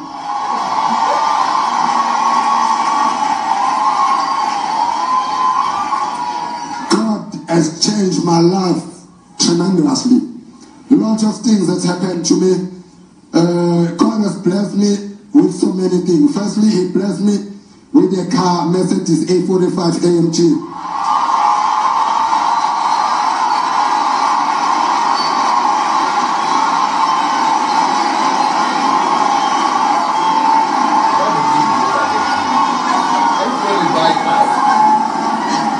I am a sport cars fan, but God also did something also again. He gave me 2 houses, the one in town, the one in my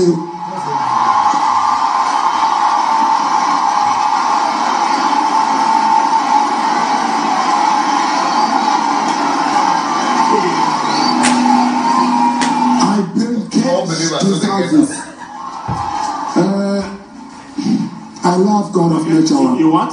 I build cash these houses. The other one continue your testimony. So car, house, go ahead. God of Major One is so amazing. I love God of Major One. The only thing that mostly when I meet Papa, when we saying what we wish, mostly I tell Papa I love him. Because I understand there is something that is happening. Mostly we go to Nyanga, and when we're supposed to go to God, we count how many we come. People, they waste their things going to Nyanga. But since I met God of Major One, has changed my life.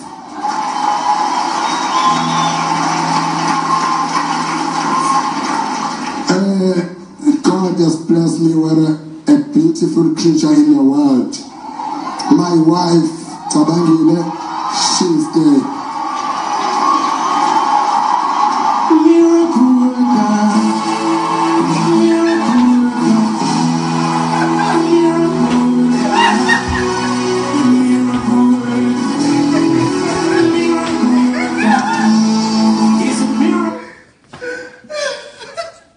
So, what would all the unbelievers here in Europe who have houses, bigger houses, or who they buy house left, right, and center, cars?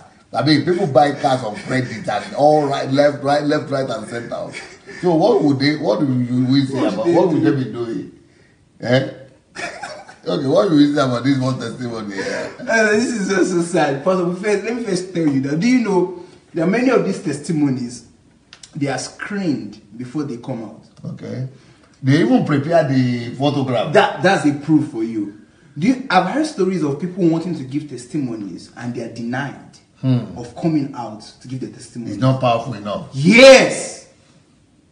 And many of these testimonies, you come, you tell the testimony, oh, this one is not good, go away.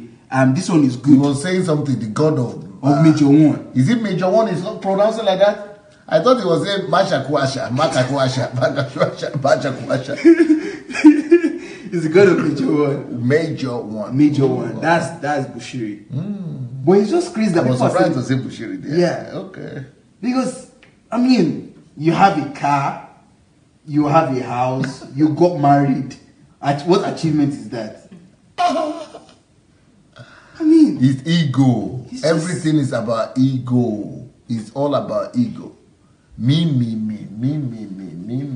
they prepared the photos. Yeah. Just raising selfishness.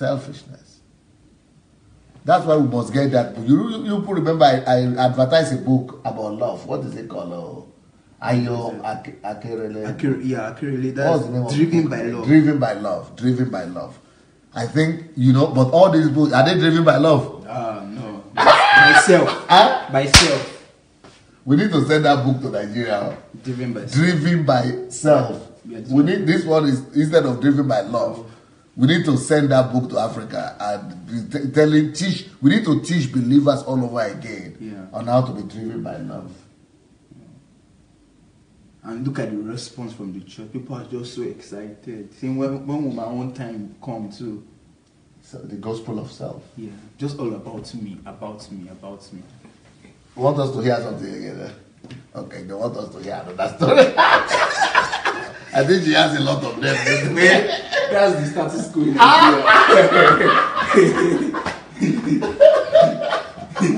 I was thinking I should just run over.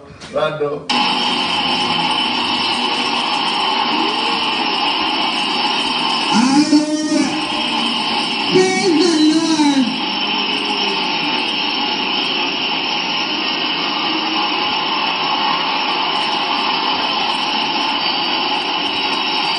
Amen. We are Mr. and Mrs. Samuel Petu. We got married in 2009, and after we got married, I conceived and the pregnancy disappeared. That was when I knew that there was a problem. In between 2009 and 2011, I had nothing less than 6 miscarriages. I was asked to forget about anything baby. When I came to Shiloh 2011, I reluctantly walked into the Father and Mother of All Nations class without anything, just to mark register. When I got there, Mama said, you are too young to be stressed. I said, this is my word because I don't like stress. So I stepped into the world, January to June, nothing happened. I told God, Shiloh is coming. Confirm your word. In July, I conceived, and in April, I gave birth to my first child. After 2 months, I took in again. And I brought the pregnancy to Shiloh. Before then, there was a Shiloh pre-counter service, which I didn't attend. A family friend came to the house and said, Papa declared that 3 months, too much, double portion. I keyed into it. When I came to Shiloh, I had no prayer request than 3 months, too much, double portion. I started praying, and in my 9th month, it was just a baby, a boy that was seen. Till the day of delivery, I delivered my first child. That was my son, and they said, congratulations. I said, no. Papa said, it's double portion. They said, madam, I'm going to clean you up. Please, congratulations. I said, double portion. He said, to satisfy your conscience, push. And I pushed, my baby girl came out.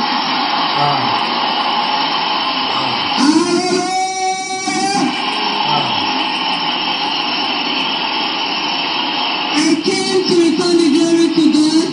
His name is Samuel, because I asked him from the Lord, and this is my precious burial. Praise God. Lift your hand to Jesus Christ, the God of Shiloh.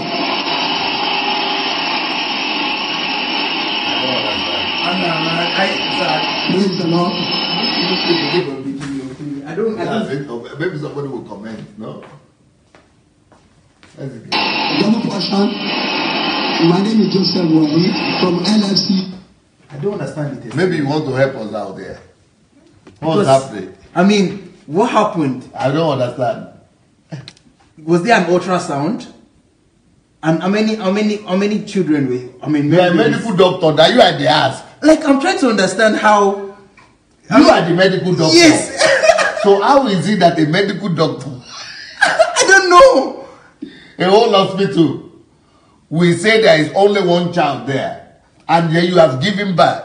And they say just to satisfy your conscience, push, and then you from push nowhere, and there is no something, no ultrasound. What are the processes of going to? You know, even prior, I mean, before getting to the 9th month, during the prenatal care, you go for several checkups, and from those checkups you do ultrasound, and from the ultrasound they tell you how many babies you have, either 1 or 2, and then even during the birth process, during the delivery process, when the doctor delivers the first child, you understand? I mean, you don't just clean up. There's stuff that you do to the. What about the umbilical cord? Is the umbilical cord with the first child or the second? Oh, second child. So if they have cut it and they want to kill her off, the umbilical child is supposed to remain with the second one. Yeah. So I mean, that's what I'm like, what? I mean, how will you just say because Papa said double portion? I mean, I'm like, what is this? So he said double portion. So it's the same with the same thing. Papa could also said pregnant without you sleeping with a man. You don't need to sleep with a man. Papa said now. Yeah. I stand on the double 3 months. I don't know if she was double portion. Yeah, 3 months, 2 months, double portion, something like that. So it's a mystery for you. As now I'm shocked. What do you mean? I'm like, who is that doctor? We should even slap him. That doctor? Yes, doctor. How would you? No, you don't just. No, you don't just close up. I mean, you don't just. There are things that are done. Even when the doctor is done, the midwives are there also to take care of it. I mean, so are you trying to say that the doctor forgot that there's a baby there or what? Or after the first delivery, then no, it does not add up. Because I mean, there's a way we even check the presence of children. It's called the Leopold's maneuver, that we can even without the ultrasound. Without ultrasound, we can know how many. I mean, you can know the position of the child, where the child laying. We can discover that from the palpation, from palpating the woman's. We can know, oh, this is one child there, this is another child there. I mean, a child is not a small needle that is inside the uterus of the mother, and that we cannot recognize it. That's a 9-month-old baby. It's obvious. That's a baby that is weighing close to. I mean, okay, you could still say, okay, when they are 1 month, yes, 2 months, or that's weighing close to 3.5 kilograms. That's like the average. Oh, yeah, an average weight of 3 kilograms. 3.5 kilograms. That's the average weight of a baby. I mean, normal baby. That's not just one small thing now. Come on. So you just say because it's double portion, then just one magic happened. They said just push, just to justify your conscience. Come on now. Don't we have thinking human beings in this place? And then she said also about how is it that she didn't know. Nobody told her previously that she's having twins. Yes. And she said, I'm not going to stand up. No, I refuse. It's either she knew that she had twins, but for me, I mean, it's even telling me something about the whole medical system, because, I mean, if she knew she had twins, how did she know she had twins? Is it because of what pastor said, or she done ultrasound? And even the doctors, I mean, you don't just... No, the story doesn't make... No, but the thing they are trying to sell to us is that the baby was not there. And they that only at that point. When she said, what is it? Papa said. Yeah, Papa said so. Yeah, double portion. Yeah, so Papa said double portion. I think the baby just came from nowhere. Yeah. So he didn't have 9 months at all to prepare. The baby just had 9 seconds, maybe. To just show up. To just show up and appear. But come on.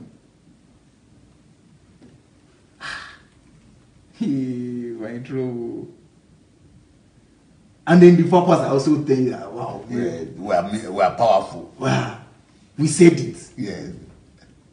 Egocentrism. All of them are egocentric. I mean, if these people, their brain is, there are some testimonies they're meant to like come. Is that a testimony? They're meant to even question some of those testimonies. You know, if their brain is working, they're meant to question many of these things. But no, it's like this one. I was like, and even some of our stories between 2009, 2011, she had 6 miscarriages. How? From? She said she had what, 6. What? 2009, 2011. 2 years. Yeah. In 2 years, 6 miscarriages. So she was getting pregnant in an average of 6 months. Yeah, every 6 months. Maybe it's possible. It's just like doing abortion. Well, it's crazy. I mean, I know the psychological impact of having one miscarriage. Okay. You know, you don't just go. You don't take in. Carrying a child for 6 months, then you lose the child. Nah. You take no. You don't just. I mean, you can't take him back to back and have miscarriages like that. No. But she also just had a baby, and then 2 months later she got pregnant for another one too. So everything about her is miraculous. What's the? I mean. No, this is just. I mean, it does not add up. It does not add up. It's just. No, it does not. They are fooling people. But the whole push is for people to know that. But it's all these miracles are still egocentric. Yes. That we can do it, we can give you miracles. And then it's so, why can't they become testimonies of people becoming something? Yeah. Why is it that people we talk testimony about people fulfilling purpose? People doing things. Yeah. For the kingdom. Yeah. Changing the society. Yeah. Changing the nation. Those testimonies, no. It's just testimonies about some supernatural. You get something, you have to get something, receive something for yourself. So we have. Do you have the notes? I think I'm tired with these Nigerian people. I think we should just open the telephone line if you people don't mind. I think I'm done. So you got the message. I think you people got the message. The message is, love is not selfish. But we have a question here. After my yesterday's message, somebody was asking a question. Okay. And we addressed it a little bit in Ask. But I would like to address it for people, maybe the person here will listen to it. The question is, can you make it bigger? Because after yesterday, I was talking about truth. That, people can come to God through truth. He said, what truth are you talking about? This is from yesterday's message. Because Muslims, Buddhists, etc. also have their truth. What do you mean by the truth? Okay, first of all, I would like to say the truth I was talking about yesterday is Jesus. Jesus is the truth. But what I'm talking about is that Jesus says he is the way, the truth, and the life. Jesus is the truth means, Jesus is saying himself. Can you complete? Let me help me to come and preach. Yeah. Jesus is saying, look at me. Mm-hmm. I am the way, the truth, and the life.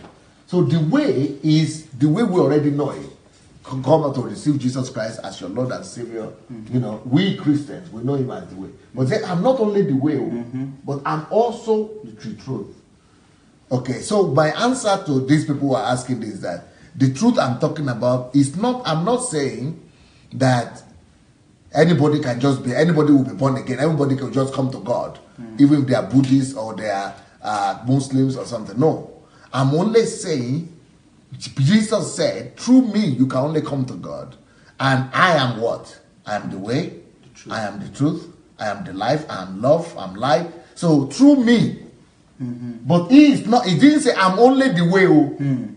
But what we know is that the way we know is to receive him as Lord and Savior.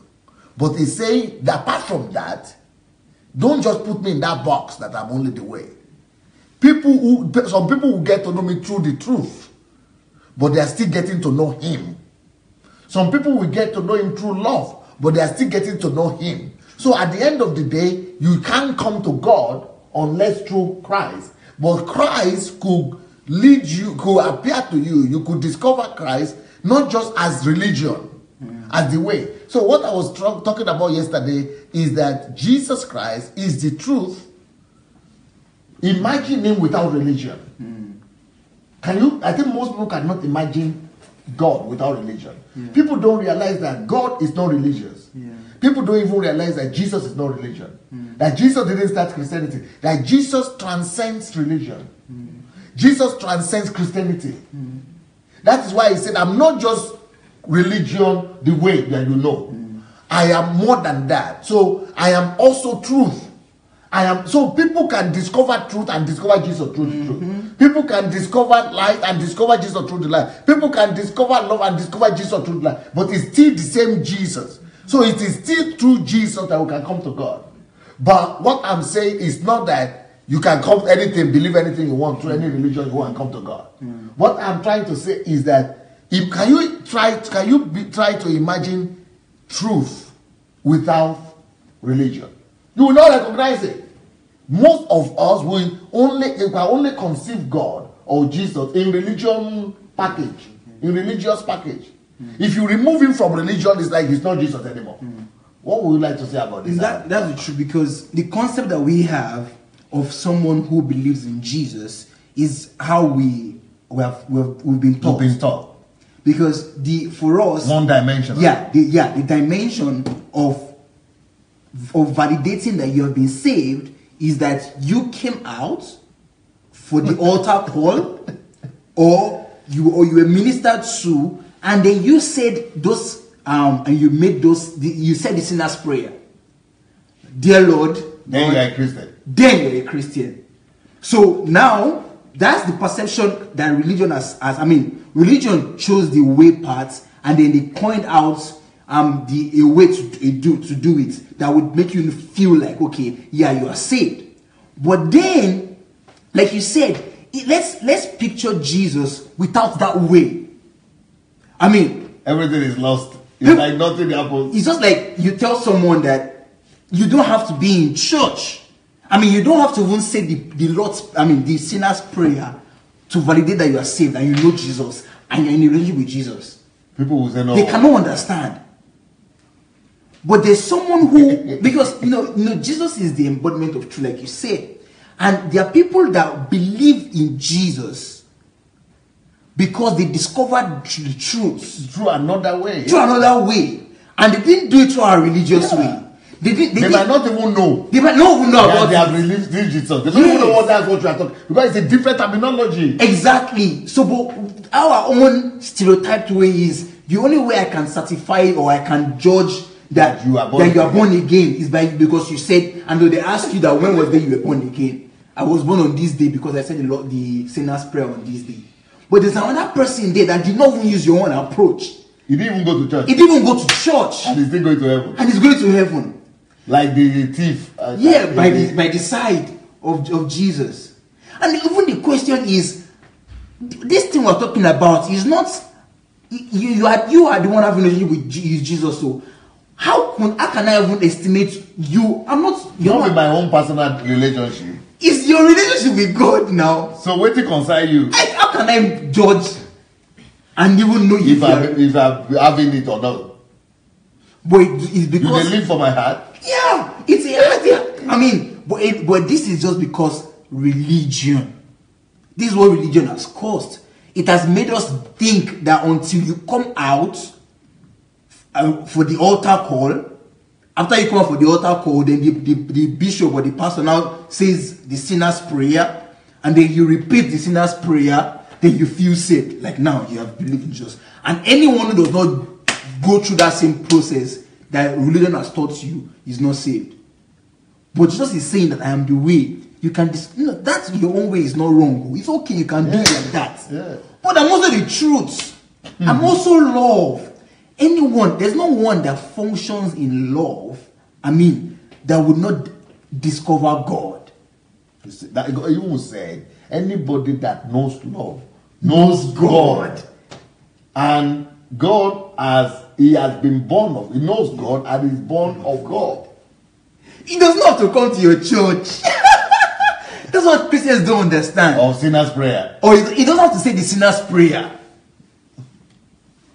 Jesus is the truth. Anyone that walks by the truth has fellowship with him, with me. That's what the Bible says. He who walks in the light, he who walks in the truth, is in fellowship with me. So if there's anybody that walks and lives in the truth, even if he has not stepped his leg into any church, even if he has not even said any, even if he does not have a pastor, even if he has not even paid any He might not have even opened the Bible before. That's the point. but a religious man cannot grasp this. Well, so I hope I answered the question of that person that is asking. And I want to say, if you want to call, please go to Facebook Messenger and look for Move Agents, Matic, Move Agents, and say you would like to call. That is Facebook Messenger, Move Agents. There is a word I've always been saying. People write it all the time. I never knew this word when I was in Nigeria. I don't know, is it a Nigerian word? Is it, they call it Lobata? Okay, Lobaton. Lobaton is, you don't finish. Lobaton? What language is that? Is Yoruba language? Yeah. Lobaton? Yeah. I hear people write it all the time. Is that a Yoruba word? It's Lobaton. Lobaton? Is it an original Yoruba word? Yeah, Lobaton. Okay. Hello?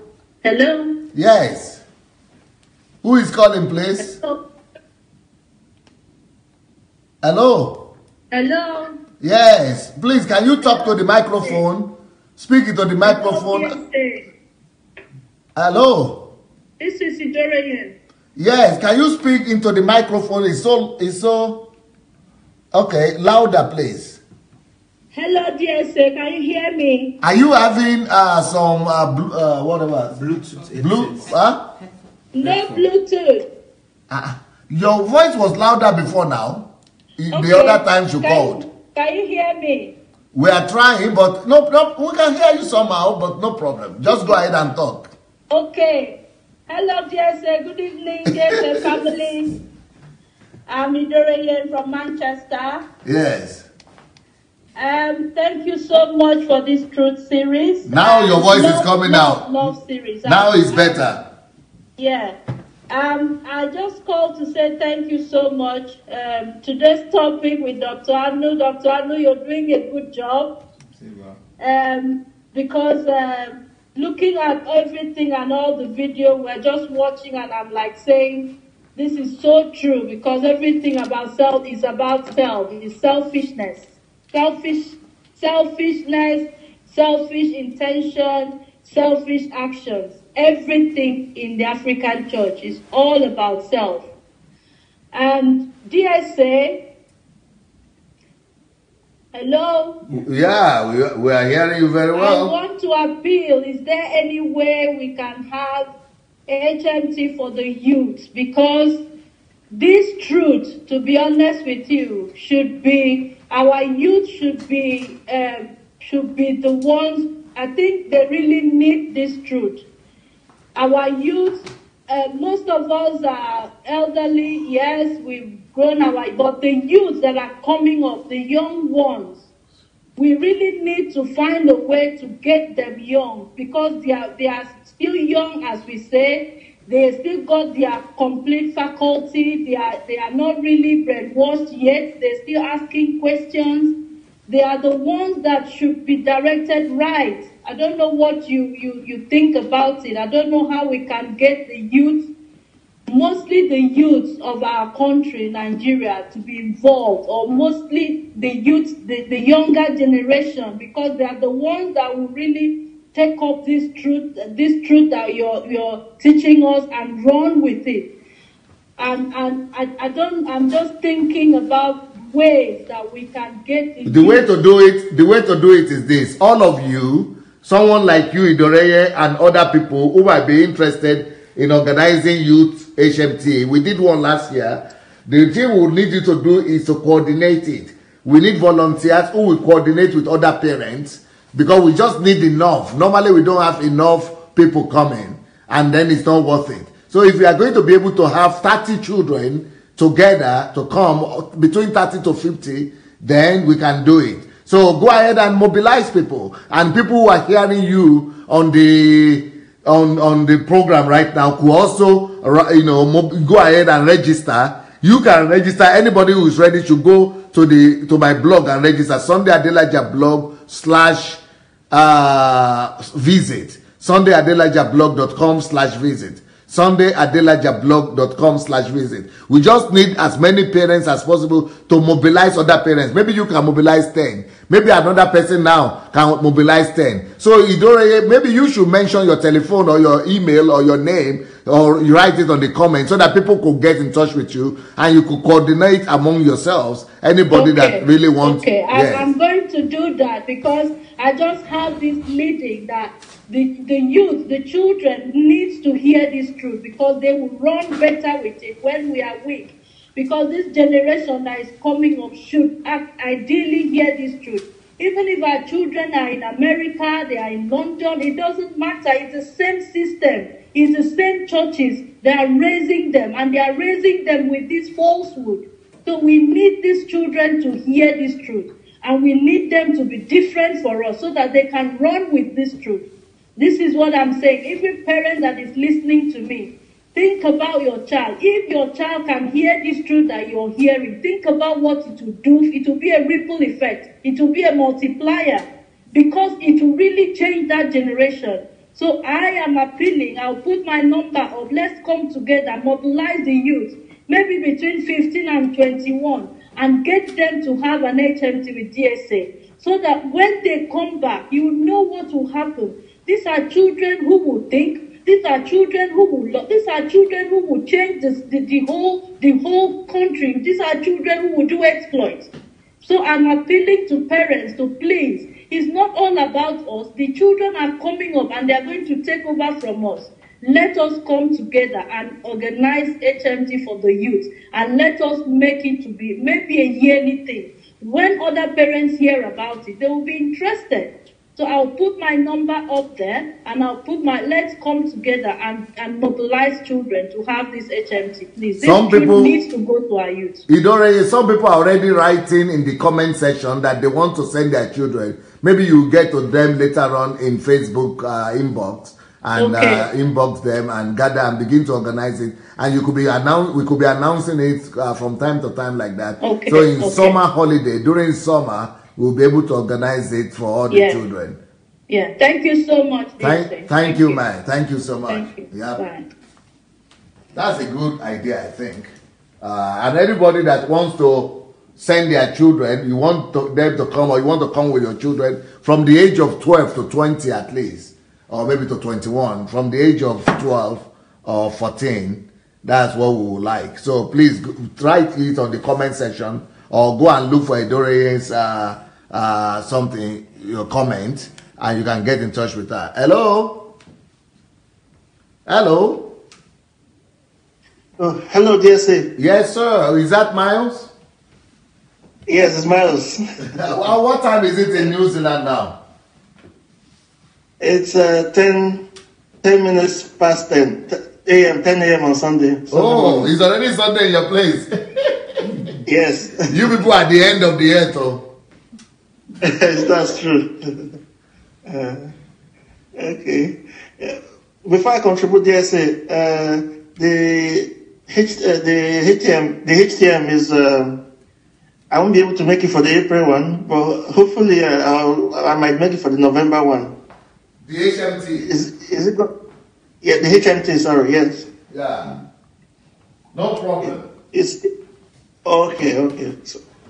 So my fear was that maybe before then you might be in Nigeria. I could be. I don't know yet. It's possible. Oh, okay. But it will still hold anyway. Then it has to hold in Nigeria in that case. Oh.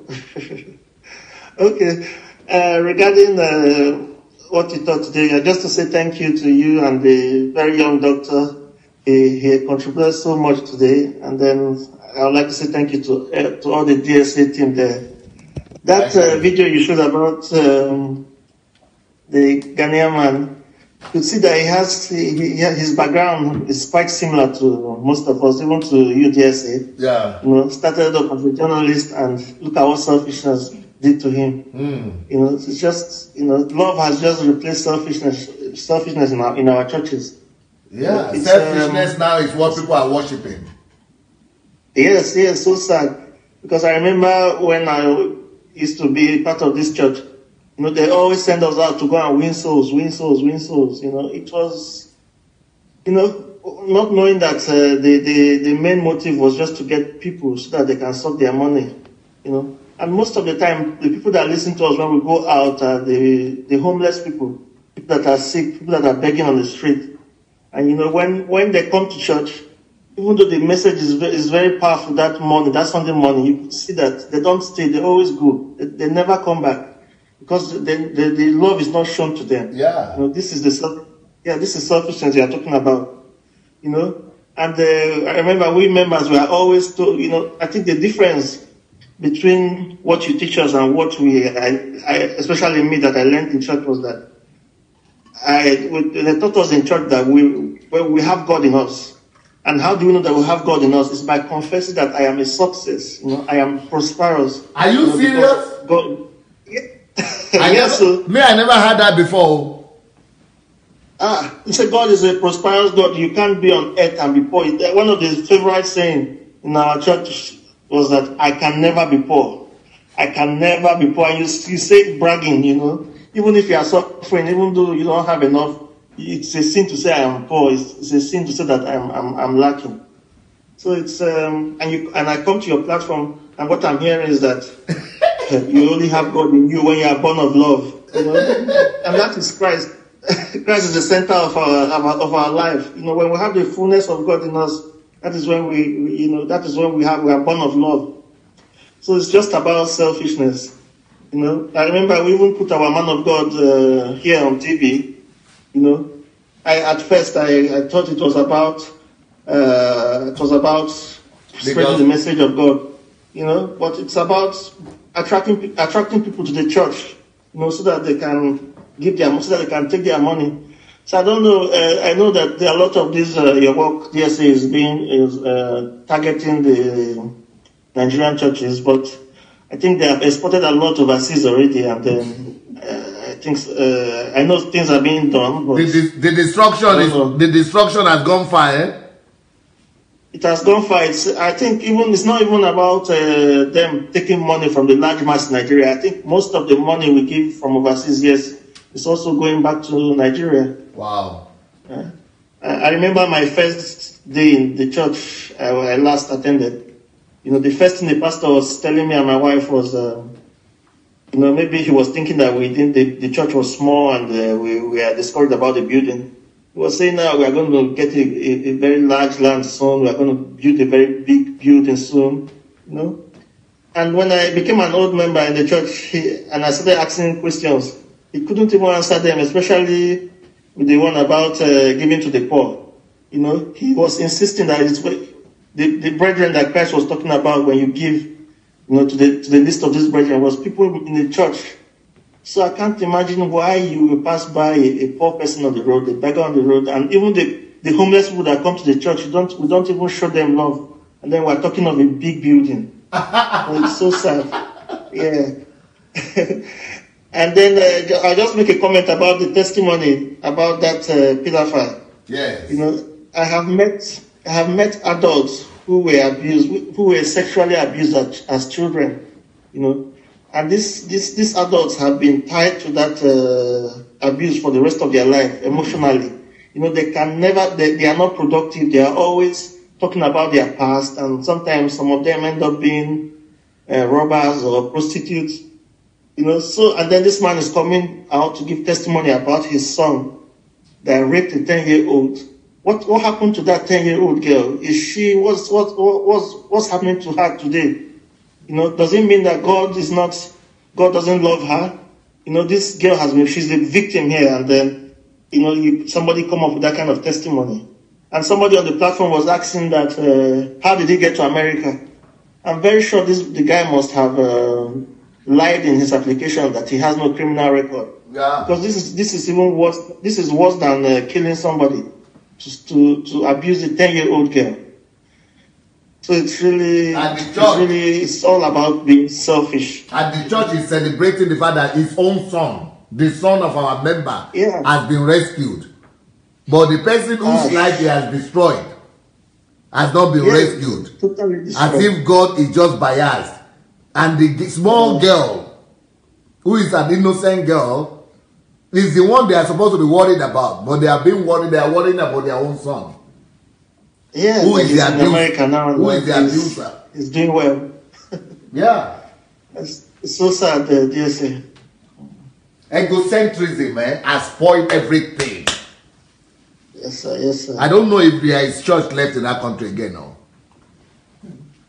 I think it's I don't know, they have not even done enough. They are exporting it overseas. Wow. You know? It's so sad. Thank you, Miles. Thank you, DSA. Yeah. Blessings. And thank you to everyone there. Yeah. Yeah, thank God for Dr. Anu today. He helped us. You could speak fluent English. Because I always have help from Tatiana. But she couldn't express herself fully. Hello? Hello, sir. Good evening. Okay, is that Vicky? Yes. From Belgium? Yeah. How are you doing today? Fine, thank you. I just want to comment on the message I've been watching through the week. Can you speak louder and speak into the mic? Yeah, I just want to comment in the message I've been watching through the week. Very interesting. The very important of the root of everything, truth and the love. Yeah.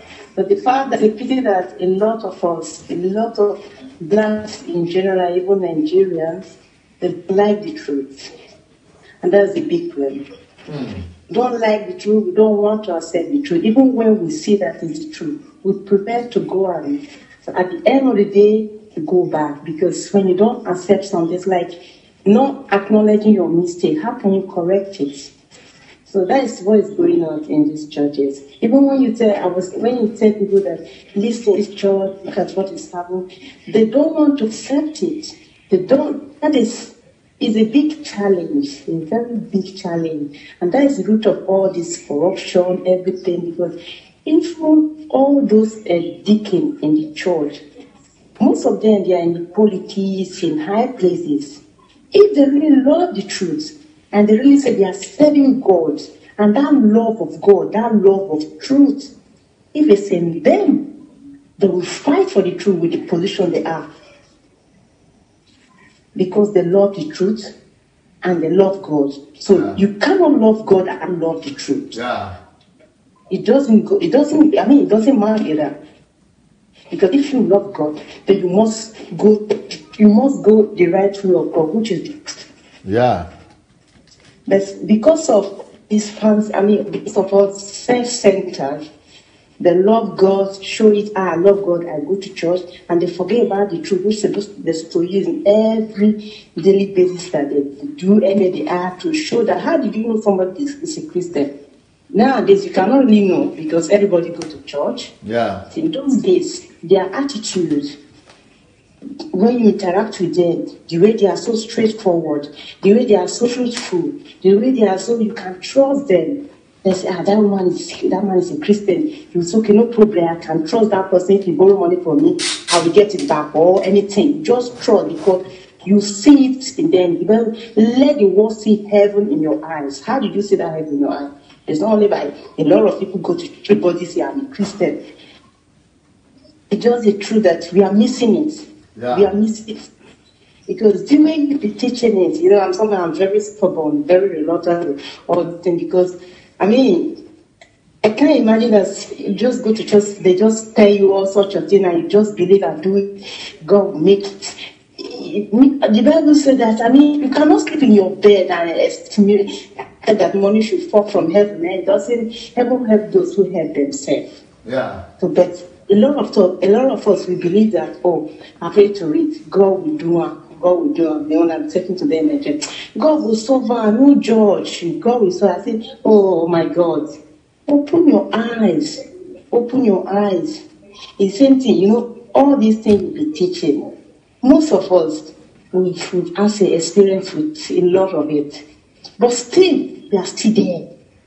We're still there, except those who are very smart, or maybe those who have come to Europe, see the style of life here, and they try to about their life and make it in another way. But most of them, even here, they still believe there.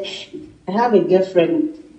When the pastor is, it's birthday of the pastor or something like that, or the pastor children, you couldn't believe. He worked for that whole week to go and buy the shoe, buy the this thing for you. Can't believe it. You just can't imagine it.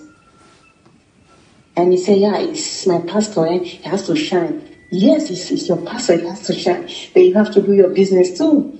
We are so sometimes, most of us, we are educated, but not educated. I will just put it. And when we see somebody really pointing out the truth, putting us to the another direction, we don't want to accept it. It pains my heart. It really hurts me because all these things you be saying and preaching, most of people, they are listening to it. Most of people, they know, but they don't want to accept it because they think that you are not saying the right thing. Those parts, they are saying the right thing because the content is good, proper, use the new English vocabulary, make it sweet, quoted. It's just a pity. But this, your book, oh my God, very interesting. Very, very interesting. What book? Money will make you your network. Have to create your own network. Yes. Oh my God. Fantastic. I swear. I was like, yeah, these are maybe you know it, but you didn't view it in that point, the way you explained it. Very, very, very, very, very interesting. Very interesting. And I want to advise everybody on the platform, as they are listening to you, they should also read it. It's eye-opening. It's things that we give more knowledge. We help you we just help you it will help you if you apply. If you really apply, like this book is people who want to make things, be innovative, create something for themselves, be self-employed, or change career. Oh my God! If you read that book and you don't take anything from it, then forget about it. Really forget about it. What book again? Create your own network. How to create your own network. Yeah. How to create your own network. Yes. This is create your own network. Yeah. Create your own network. Yes. Yeah. Very, very, very, very, very, very nice book. My Etwas. Very nice book. What is Etwas? Sorry, I'm speaking Dutch. Sorry, this thing, my Dutch has spoiled my English, so sometimes I just speak Dutch inside. Oh, okay. That is Dutch, eh? Yeah. I would like say that it truly is very interesting. That's what I'm trying to say. Oh, okay. Okay. Yeah. So I will advise anybody that's in church. That really wants. I got that and church shift and time. The other book about what to do with your time? Yeah, what you do with your time. You have to read it. You really have to read it. And I love the book because they are not so big books, you understand? So it's books you can really, just get through to. And the English is perfect. You don't have to take a whole dictionary. So it's very nice job, Pastor. You did it. You write it very perfect, very nice, deep to point. I just want to congratulate you for that too. Wow. Thank you. Yeah. Thank you, sir. Thank you, Vicky. Blessings. Thank you. Bye. Bye. Well, we're waiting for you. Who is the other person that is there? Let's go ahead and we have another caller here. Let's hear their own comment. Hello, who is the caller? Hello. Okay. We are still waiting for the next caller. All right. Maybe we have to get another one. Okay, let's... So if you have not gotten the books, please take care. Take your time and look through the list of the books and get them. Get the book for yourself. So the books are being shown now on the screen.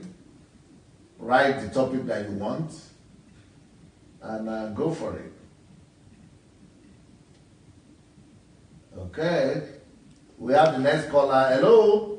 Hello, sir. Good evening, sir. Good evening, sir. Who is this? This is Jeff Ukiri, sir.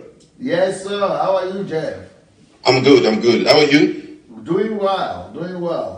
I want to say that you've been an inspiration to me. You've been a blessing to me. My knowledge have increased significantly since I started listening to you. I've bought about 3 of your books. 2 have arrived, and I've started reading on all of them. Wow.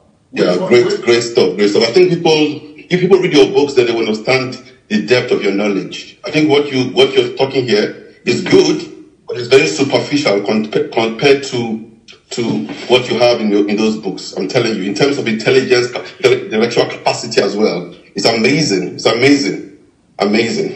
Yeah. So what are the books you got? I bought 3 books actually. I bought Church Shift. I brought How African Brought Civilization to Europe. Yeah. And I also bought Money Will Make You Rich. I'm going to buy 2 more this month. But I've already received 2. I've already on Amazon actually. I've already received 2. This Church Shift, I bought it 2 last month, 2 months ago. It says it's going to arrive in March. I don't know why it's taking so long, because the other 2 arrived quickly, but this other one, I don't know why it's taking so long. Wow. Yeah. Anyway, I want to say this message on love is amazing, you know. It's something that I've always known, but was lacking in the church when I was in Nigeria, you know. And when I came to the UK, I decided to go to another church completely. I started to leave one church. I had to leave a Nigerian church to go to an English-led church. And that was where I began to understand what love was. And I began to see a big contrast between the churches here and the English-led churches here and then the Nigerian church back home. There's a significant difference, I'm telling you the truth. And that is why when you start this love message, I've been so blessed. It has refreshed my life and developed my understanding, you know, broadly around love and what we're supposed to be showing that reflects God's love to humanity. It's amazing. Are you there? Yeah, well, I'm enjoying your contribution. Yeah, thank you. You know, yesterday message, I know it's a very difficult message to grasp because I believe what you're saying. I've always thought about that. I've always thought this is the way God operates, and this is the way God reasons, and this is the way God's love expresses itself to people of different religions, different faiths, and different understanding, you know. And when you began to talk, I said, man, this is going to be hard for people to understand, especially Nigerians. This is going to be hard, because I remember I had a debate with a friend of mine who is also listening to you. And when you were having that talk with that atheist, you made some reference to what you're talking about now, this love thing, and how God loves people when he asked you questions about if Muslims are going to go to heaven and all that. And my friend called me and we were having a debate about it. But I gave this quotation that you gave about Jesus is the way, the truth, and the life, but I could not buttress it. I could not argue it. Because I just said, well, I think Jesus Christ, God is compassionate. He's not going to just allow wicked people to just, loving people who understand what it means to be caring and empathetic, to go to hell. But I could not really argue it with him because I did not have this kind of understanding that you gave yesterday. So when you gave that understanding, I said, yes, this is what I'm looking for. And I'm going to go back to that guy and debate with him. You know, but another thing I want to ask a question. I don't know if you can answer the question. Yes. The thing is, in terms of, I want a contemporary example of, you know, Jesus Christ is the way. You gave the way, fine. But the truth contemporary example of those who go to heaven, who have truth. I'm talking about maybe of our religion or just our, somebody around you or something like that. And the way, the truth and the life. Those two examples, I want you to maybe you can portray some of those two examples and give contemporary examples of those people that will go to heaven or that are in line with God's scriptures and God's idea of. Jeff, you they ask impossible question now, because contemporary examples, it means they are alive now. If I understand the concept of contemporary, and if they are still alive, how can I prove it that they will go to heaven or they are in heaven? I can only prove it either by showing you the videos. I have those examples, but I don't know if anybody will believe them. I can show you videos. I can send them to you of people who died, who had what they call it, clinical death, and went to heaven and had encounter with God.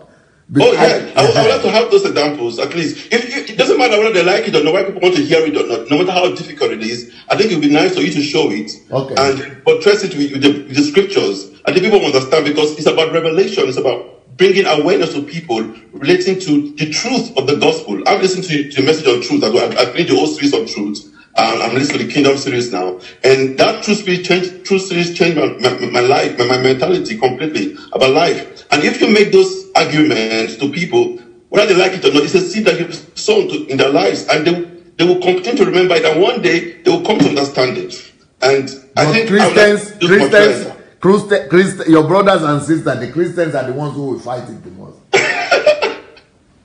I know. If you send me the video, that would be cool. That would be nice. Okay, I will send you the video. Okay, thank you, sir. No problem. Yeah. All right, we have more calls calling in. Okay. All right, here we go.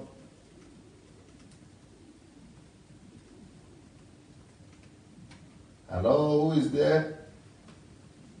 I think we have callers calling, but we'll have to get other callers now. And, okay, meanwhile, let's examine the books.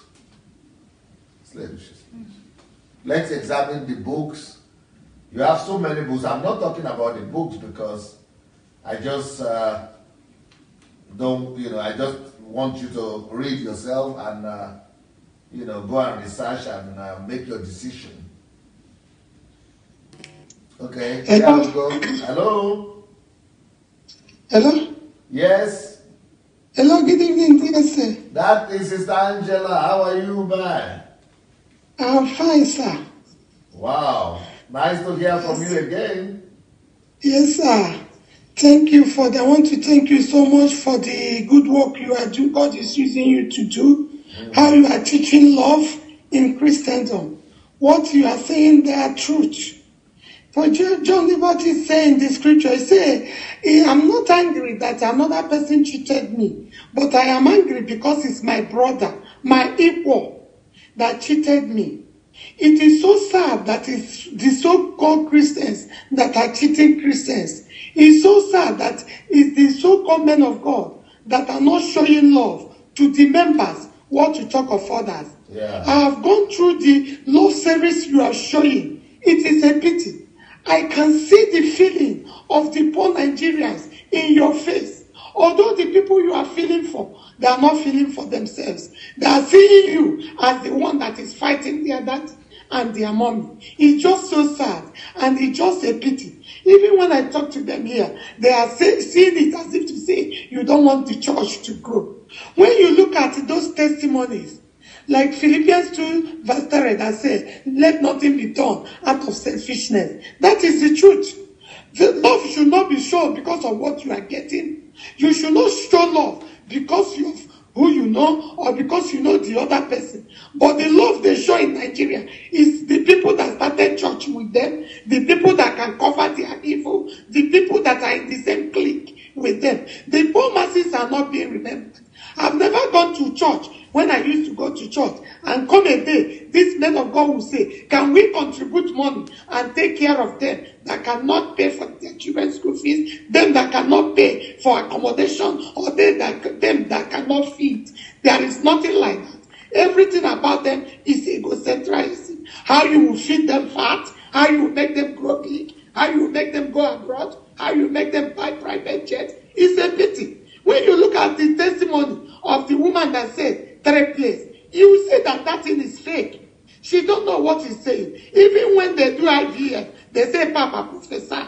Even when they adopt a child, they will give glory to God. They say Papa Professor. What type of thing is that? How can you be telling God in the theater, double portion, Papa say, and God is manufacturing baby within a second. As you pronounce it, God will manufacture a baby. God is not a magician. God is not a magician. He's not somebody that you can command. It's just so sad. Look at the man that is giving testimony that the son raped somebody. Is it not a shame for such a person to come out on a platform to be saying such a testimony? And people are clapping there, which means the Papa is supporting evil. Did he did magic that the child was acquitted and he went to US and married a white man and became a citizen of US? It's so sad, it's so annoying. And people are sitting there. Look at the other one that is saying all those testimonies are rubbish. It's making me to weep. Yeah, I can't understand what type of testimony. All in the name to bring more members, to bring money. So when you are in your house, you run to that chilo that is where it is happening, so that you drop more seed, you pay more tax, you pay more seed for Papa's birthday. It's so sad. Now people are having God of calendar. He's no more God of heaven. He's no more the God of Abraham, Isaac, and Jacob. He's the God of Shiloh, the God of calendar, the God of Oyedipo. What of the God that formed you right from the day you are in your mother's womb? It's so sad, DSC. But one thing I beg you, please, sir, continue this love series. Even if it's what we studied throughout this February, it's good. Whether we like it or not, it will reach everybody. By the grace of God, very soon, I will open your platform where people will be gathering in Abuja to listen to your messages. We will change. By the grace of God, you are coming to Nigeria. We bring a lot of change. God have ordained you for this nation, and He will never leave you nor forsake you. He will never leave you nor forsake you. Even people that are condemning you, no problem. We love them, but we beg them to practice what you are doing. Even if they don't believe on you, let them practice what you are saying, because they can see your result. God bless you. I don't have much to say. You can see I love my voice. I lost my voice. God bless the family and keep us in Jesus' name. Amen. Thank you so very much, Sister Angela. Beautiful. Good job. Good job. Excellent. That is so encouraging. Very, very encouraging testimony. Despite the fact that the voice is weak, but the spirit is strong. So your testimony is always a huge, huge encouragement to all of us. Okay, who is the next caller? Hello?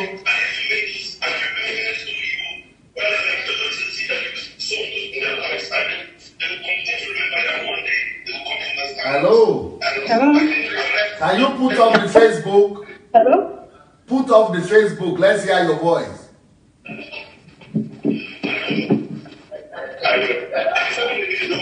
Hello? Yeah, hello. Put off the Facebook there. Put off the sound so that we can hear you, please.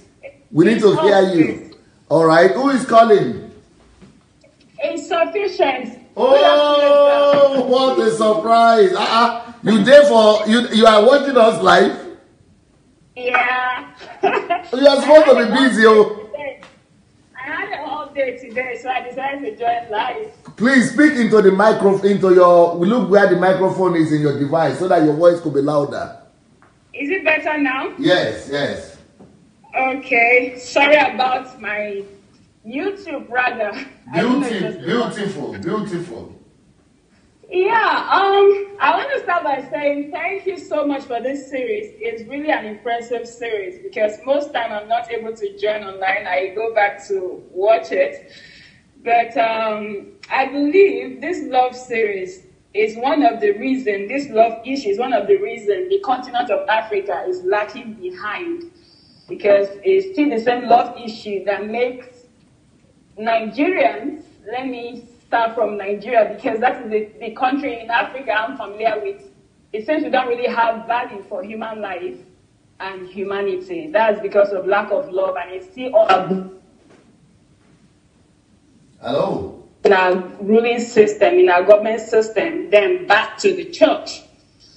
But interestingly, I really want to comment on two of the testimonies that were shared today. It really, I don't know, it did something to me. It showed me the misconceptions going on in the church. I think it's one of the things you pointed out in your book, The Mountain of Ignorance. Yes. That was the testimony of the lady that said she had to quit her job because her job was not allowing her to serve God the way she wanted to serve God. And the question is, what is the idea of serving God?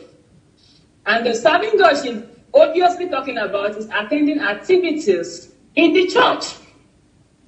You resigned, quit your job without getting another job, and you went to talk to your pastor. The pastor did not discourage her. Then she now came up to make the matter worse.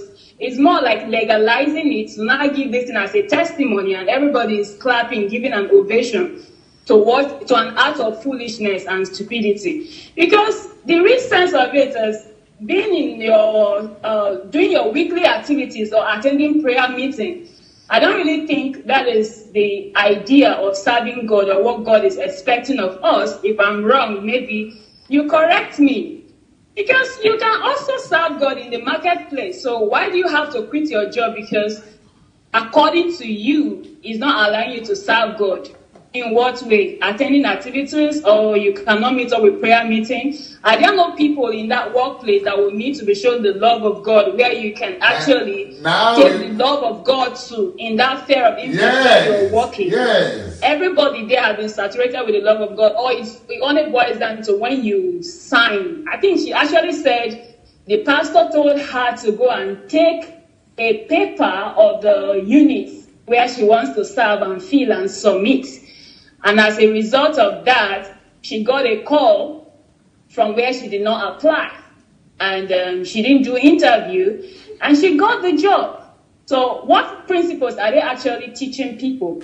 That just come to church, lazy around, then God will grant you favor because you're in the choir unit, or maybe you're cleaning the church, you're in the sanctuary. That is what services to God is. So because of that, people remain in the four walls of the church. They don't go out of the church. They believe that serving God is in those things, those house chores, little things they do in the church. That is the idea of serving God. So how can a congregation of over 1,000 people be serving God only in the four walls of a building called church? I don't really think that is service to God, and I think that should be discouraged, because as long as I'm concerned, that was not a testimony. She was actually, I would say, it was going against the principles and rules of nature, because it is God that created work, and services to God can be done outside the several meetings in the church. That is that one for her. I didn't see sense in that testimony. And that is part of the reason why we are having young people who don't really value work in Nigeria. People just believe if you can do 40 days fasting, if you pray more, you attend activities more, you're very spiritual, then favor will come, unmerited favor. God will grant you 1,000 years of favor, or whatever they call it. You know, a day of favor is more than 1,000 years of labor. And it's the church that is teaching this thing. That testimony is just a clear example. So in other words, why God granted her that new job, in quotes, is that she resigned from her job and picked up a sanctuary where she wants to serve in the church. So because of that, God granted her another job where she has been having favors, of which the favors, there was no proof of it in the testimony. So another thing is, we need to teach the young people not to be carried away by all these testimonies, because I don't believe most of these testimonies are true. Some of them I feel is a make-up story. It's just like the woman that said she was delivering, you know, and after she delivered, because she keyed into some prophecy that said it's double portion, and you were pregnant with a child. You finish, the doctor wants to clean you up. He said, no. Papa said double portion, or Bishop, whatever, said double portion. And the doctor said, push to clarify your conscience. Then she pushed, and the double portion just came out in the form of a baby. Those things are crazy. It's not true. So these are the kind of, I don't know the word to give it, the kind of... fraud. How do I put it now? Is it misconception? There is a word I'm looking for. Is it not fraud or deception? Huh? That they teach the people you can get something for nothing. God can just perform a miracle and something can just appear. Actually, those are the kind of saying the prophecies, prophesy, call those things that are not as if they were. Those are wrong doctrines. They teach people to do. They are wrong doctrines. It is killing the people. It's killing our continent. It's killing our nation. So I believe all these kind of things should be discouraged, and our young people should not be deceived by these so-called made-up testimonies, because I do not believe in that. God is a God of principle, and God will not work against his principle just to fulfill what one bishop or one prophet said. That is my contribution to the message for today, which was wonderful. But Dr. Sufficient, will we have time to be calling in sometime like this? Hello, sir. I said, maybe they call in more often now. Your contribution is very sane. I could barely hear you. Okay, don't worry about you. You go listen later on. Thank you. All right, sir. God bless. Bye. Bye. Okay, I think that's about it for today, everybody. Thank you so very much. That's it for today. And we'll see tomorrow. Tomorrow is my wife's birthday. Even though we had, people have been congratulating her every day, but tomorrow is our real birthday.